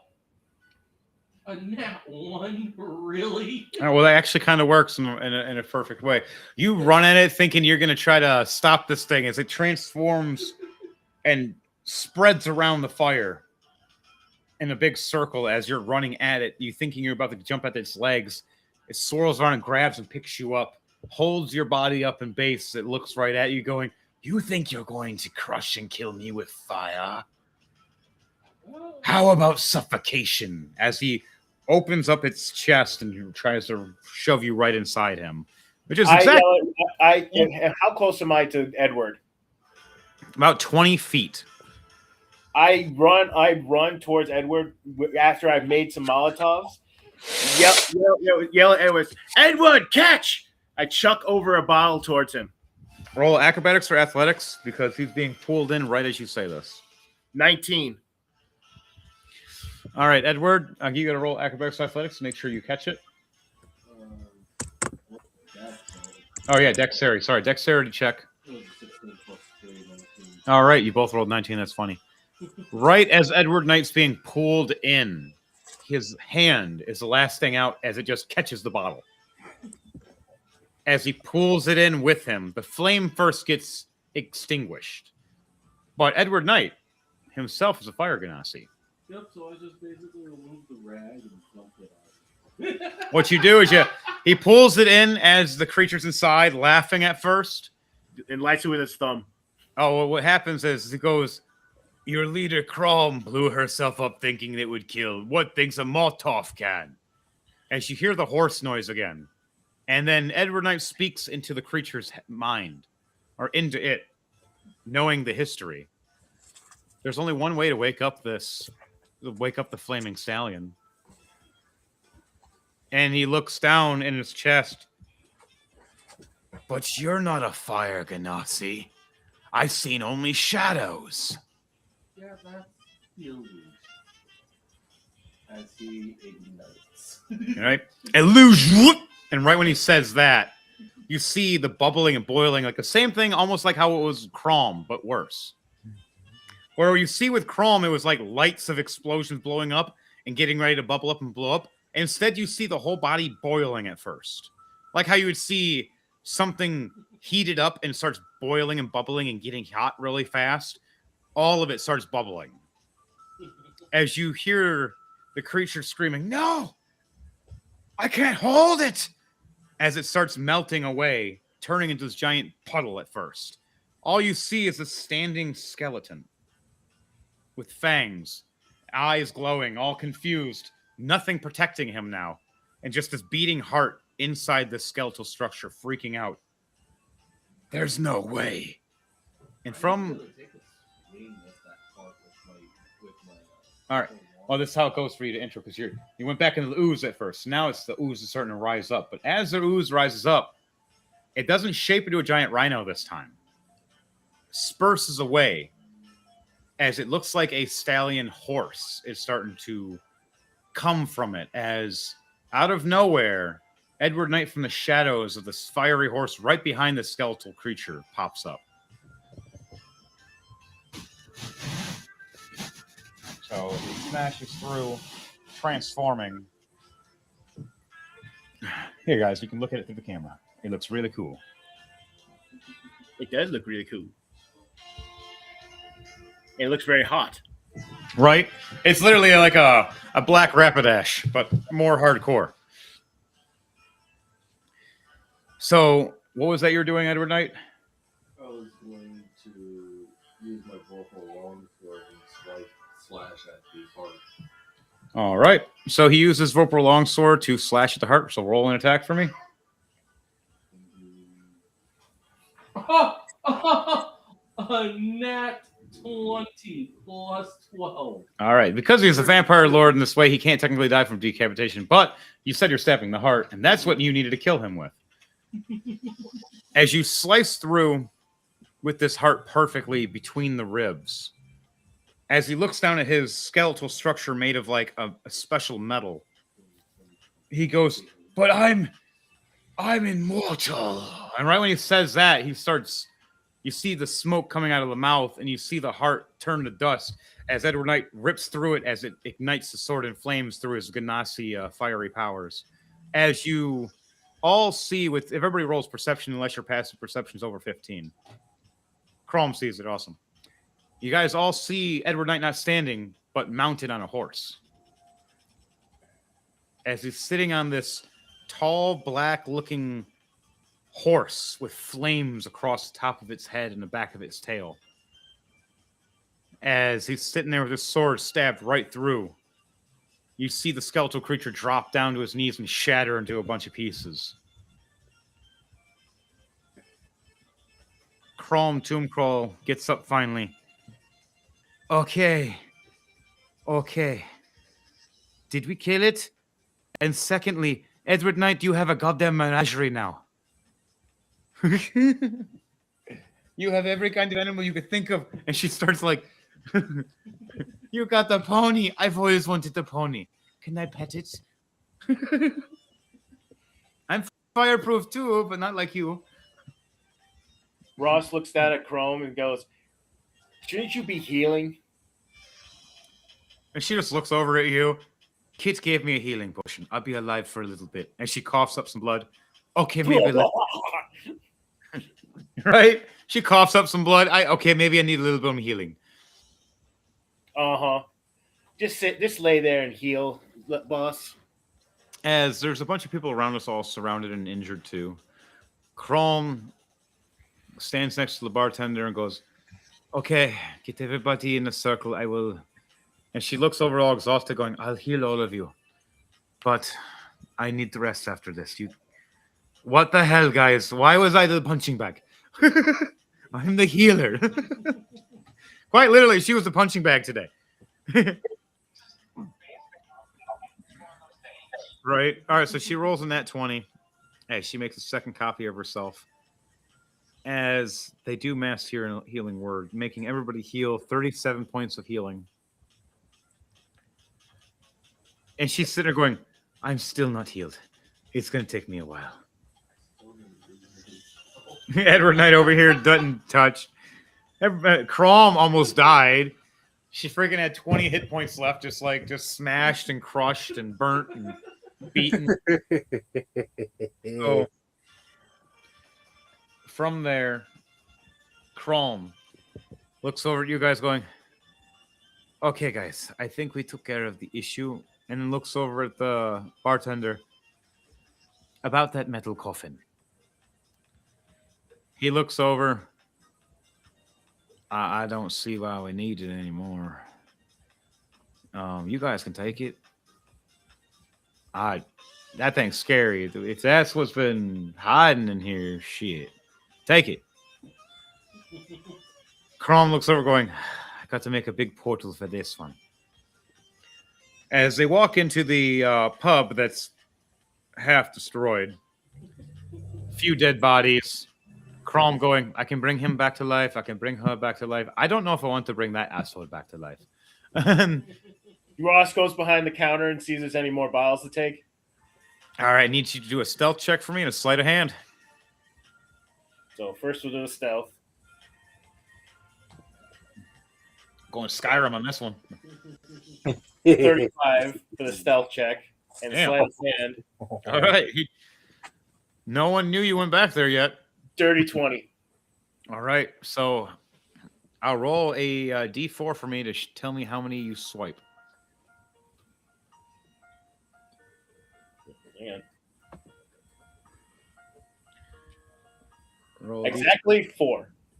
All right. So you grab 4 different types of liquors and alcohols of your choosing. Are they all high proof? 3 are. One is a mystery. You have no idea what this one is. And it just slightly glows as well. It looks like a skull, but if you pull it down, it may be a llama. Don't drink it though. You might turn into something you don't want. The other ones, though, one looks like a Goldschlager, but it looks like a fairy inside. Another one looks like green absinthe with like silver sprinkles in it. And the last one looks like you swear it was like a fiery tornado, but as a drink. And as I'm walking back behind the bar, I look over. I see the guy's coin vault there. As I look one way because I'm still in stealth, I look one way. I look other. I just swipe it too. All right, and you do another sleight of hand for that one because he was walking past, and that's a separate swipe. So a sleight of hand for that one. 21. All right, you gank this. As you gank it, there is a string attached to the bottom. I need you to do a dexterity check for me to see if you're fast enough to cut the string before it pulls off the alarm. A 19, 14 plus 5. Let me see if it. You're so lucky. It was an 18 I rolled. You just swipe it and cut it in time, and you catch the little rope, and you put a drink over it to hold the rope. This little string that would have set off the alarm. and you put a drink to bar the string so it wouldn't pull down. You start did. walking. I start walking off, just slipping the thing back into my bag of holding. You totally just robbed that bartender. All of us, He kicked me, so I have every right to steal from him. right? We all go up to where the silver coffin is. And you see Chrome cutting her hand open and making a circle on the wall of what wall is left. Okay, guys. Good night. I'm gonna need your help. As you see, Chrome looks like she's all messed up and hardly functioning. I need to open this portal. And she slaps her hands together and spreads her magic. As you see these symbols start lighting up in purple and then green outlines. It starts turning, but it stops a little bit. And she looks over at Edward going, I need a little magic, please. I'm a little weak. I walk over and just give the coffin a kick. You kick the coffin. I need you to do a D6 of bludgeoning damage to yourself. As you totally just kicked one of the strongest kind of metals in this universe with your foot. A 3. You just gave yourself 3 points of bludgeoning damage, and your big toe is going to hurt for a minute. As you went, ding! Oh! As Crom chuckles for a moment, I think he deserved that. See, if I share any of the loot I just got, the special box I just found. I mean, Right. You're just excited. All right, Finir, what are you doing? I'm looking around for something that Crom promised me. Crom, we have against you. And what did I promise you?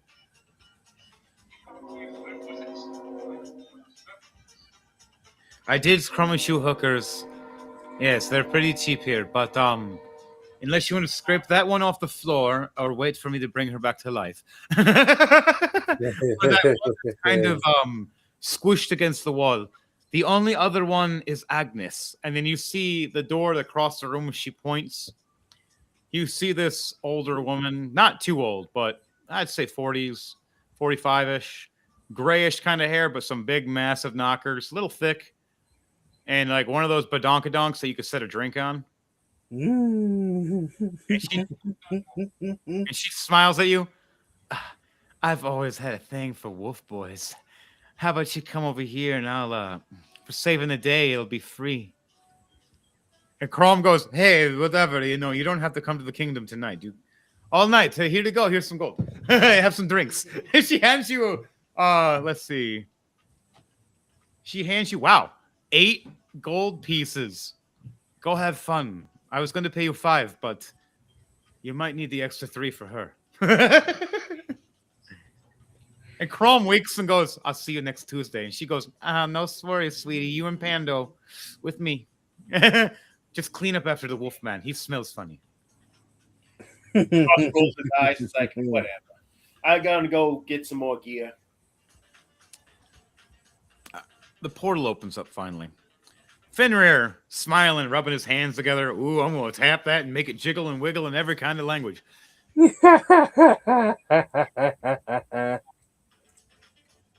I don't wear condoms. No, you don't have to worry. No, not that. Can you handle a knot? She smiles. I handle ogres and orcs. Sweetie. You locked it? She smiles. We'll be in this all night. She grabs the big bottle of alcohol. This big giant, like usual big handle on it and everything. And it says right on it, for the big customers. As they close the door smiling, and she even says out loud, wear this ring. I want you to stay in wolf form. As you put this ring on, it'll keep you in wolf form the whole night. As you're howling and banging not too long after, and we're like, open the portal! Open the portal!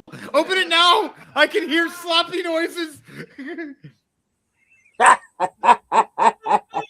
portal opens up, and it's the first time you ever see Crom shoving something by herself. I'm even gonna do strength check. She's trying to shove this giant coffin. Wow, she fails. Do it again. Ross All right, comes yeah, over and helps. All right, 18 plus 4 for me now, finally. Everybody starts pushing, and it starts sliding across the floor, and it gets through the portal. Mind you, Crom didn't think about where she put the portal because she was tired. Right in the sanctum, right where the king and queen area is, but above it, Pando's sitting there. When will my wife be back? I'm really bored and I want to torture somebody in naughty ways. There's Edward Knight. I need a drink. He's fun to drink with. Maybe that Ross guy. What's that fucking noise? As Pando looks up and a drip of blood hits his shoulder. That's not normal blood. That's shadow blood. Oh, shit! And he dodges and then blinks.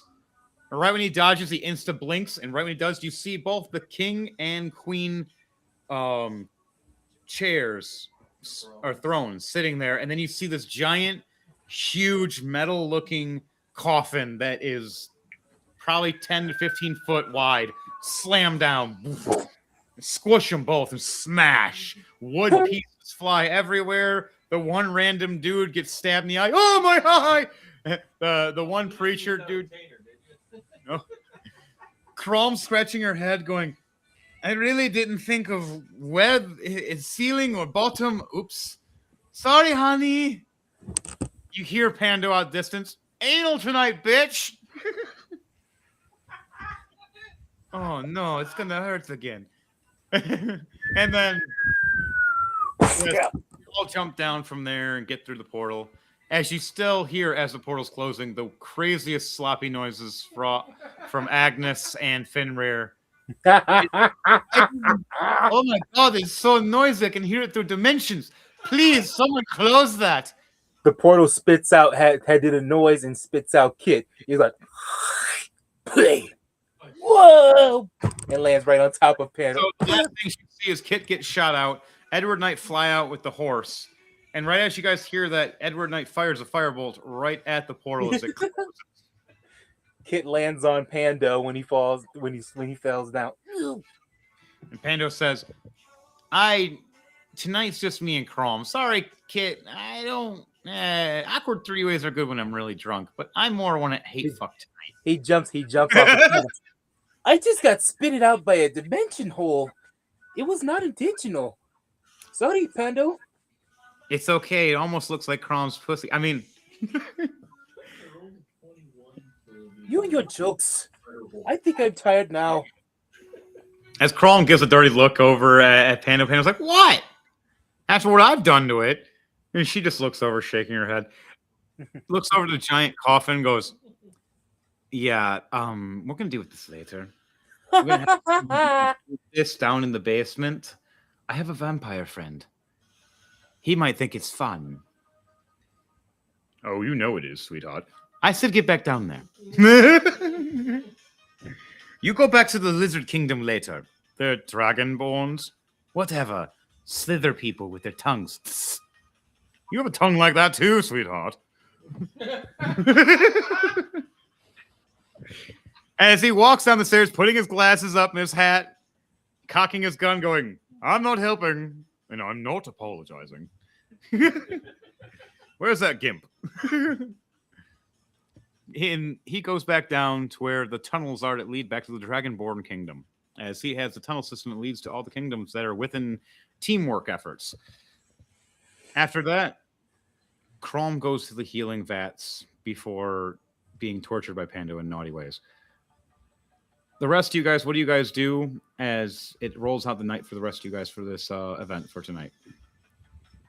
Are we still in the town, or are we? Did somebody? No, we're back all the way to the Death Kingdom, where Queen Crom reigns with the with King Pando, and then Edward Knight's kingdom is right next to ours.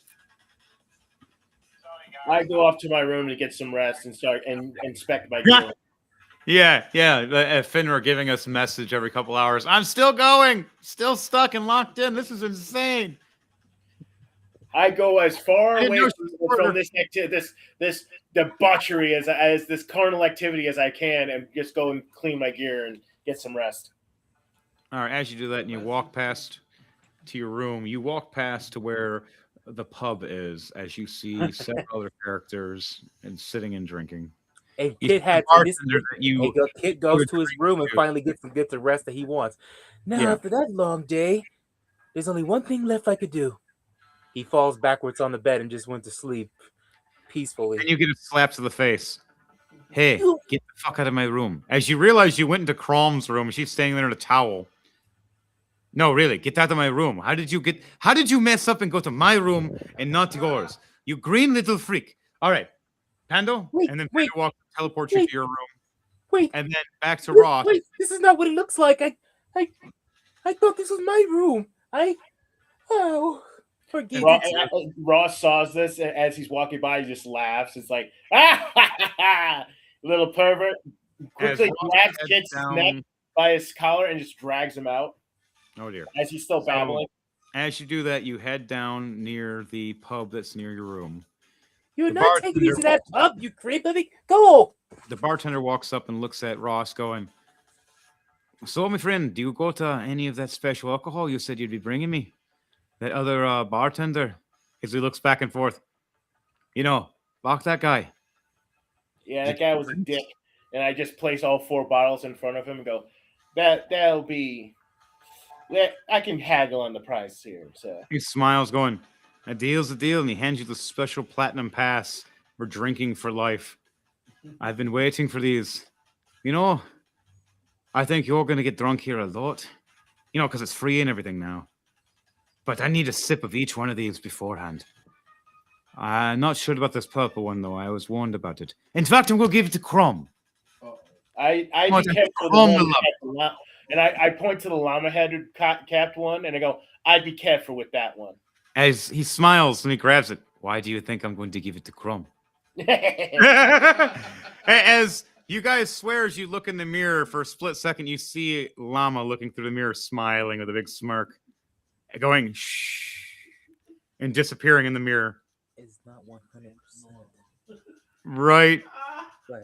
as it looks like a skull at first, you pull it down. It's a llama, pulling a Emperor's New Groove kind of a symbol. He puts that one away just for her later. All right. Kit ends up in his room, finally resting after getting the revenge he wanted for so many years, taking out the guy that's been haunting him, and making sure that he died in the most gruesome way ever that no vampire ever wants to die. They'll take a stake to the heart any day over what Kit just did to this vampire, making him explode with vines all inside him. And Ross gets to drink all night and then head to his room and clean his weapons. Mm-hmm. Edward Knight, what is the thing you do before we end this tonight? I am out in the backyard building a stable. All right, out there, he's building. I need to do 2 dexterity checks and 1 strength check.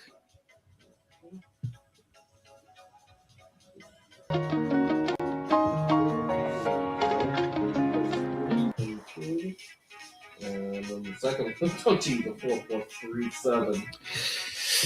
Oh, okay. And the strength is 10 plus 3, 13. It doesn't really end well. You did your best. After a couple tries, you succeed, but the first couple, no. It just doesn't end well. And then finally, after trying to build it, you succeed over time. As the stable is built, this black magical horse looks like it just rises from the ground, from the ooze, into a solidified horse with flames. And it goes inside this hut, noticing the materials are unique, meant to not be burnt, but to actually strengthen as they get hotter. As this tar stallion, that's what we'll call him, the tar stallion of flames, looks around and sees Edward Knight finishing up the last parts of the stable to close it. It nods at him and finally lays down for a nice humbled rest, knowing for once it doesn't have to worry about someone bothering it. And that it has finally a master that will allow it to roam free and ride when needed, and to burn the enemies when it wants. Edward Knight, what's the last thing you do before you end your night? All right. You do that, and you head to the Shadow Keep where you sleep. Or you sleep in the stables with the horse for the night. Either one. I set up my tiny hut outside the stable. All right, there you go. You set up your tiny hut around the stable. The Tarstallion of Flames hears you and relaxes, knowing that you're watching. The last thing that is going on throughout the kingdom, echoing everywhere, is wrong hole, no! And Panda going, I told you I'd get that hole tonight. No! Echoing through the whole place. Guards are trying to cover their ears. Oh my God, this is wrong. You hear the Why do you think it my might be God, on the other side of the castle? right? As, Oh far my God, away, as far away from Chrome's room as possible, while still being inside the same building. And you can somehow still hear it. Not as bad though. But at that note, everything goes off well without a bad hitch for you guys. Except back at where the pub was. The one man cleaning his drinks going, where did my special drinks go? Guy walks in, dark cloak, walks up to the bar. Looks like you got some leakage problems to your ceiling. And as he looks over going, I had the drinks for you, I swear. I had them right here. They're gone. So is my little box that had the money and the special magical item. You needed that purple drink, right? The one that can turn people into shh, as he puts his finger to his lips. You failed me, you said. That's fine. All I needed was someone to get it where I wanted it to. I'll find that llama, and I'll take him and make him my slave. And his crew of crazy people and that purple bitch, they're all mine. As the light glimmers, part of his face is metallic and part of his face is flesh. As a cut scene from there of the bartender screaming no, and you hear a crack.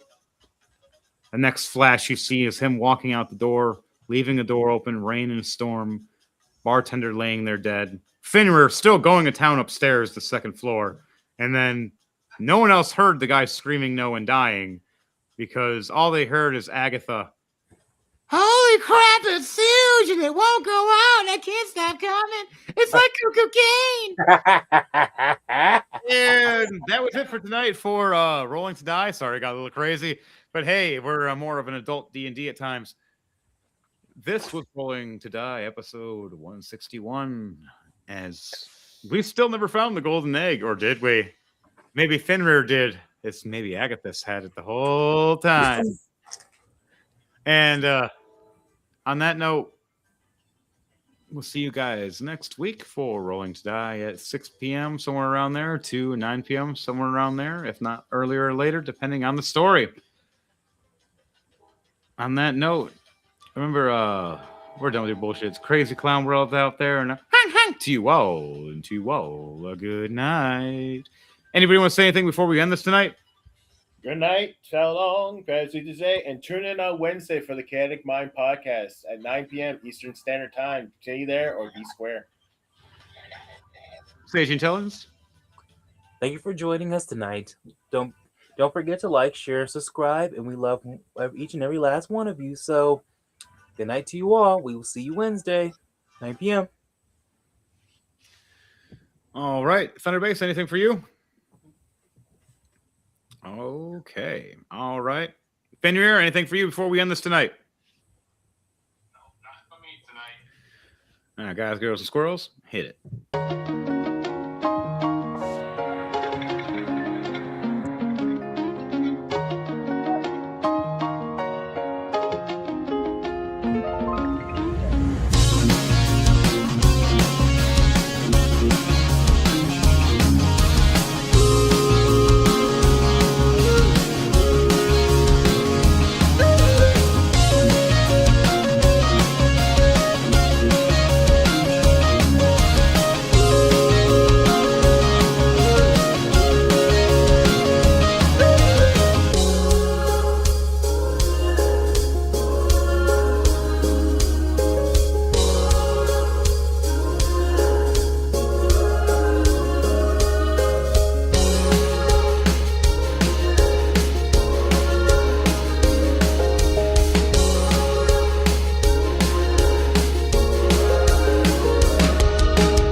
Good night, everybody.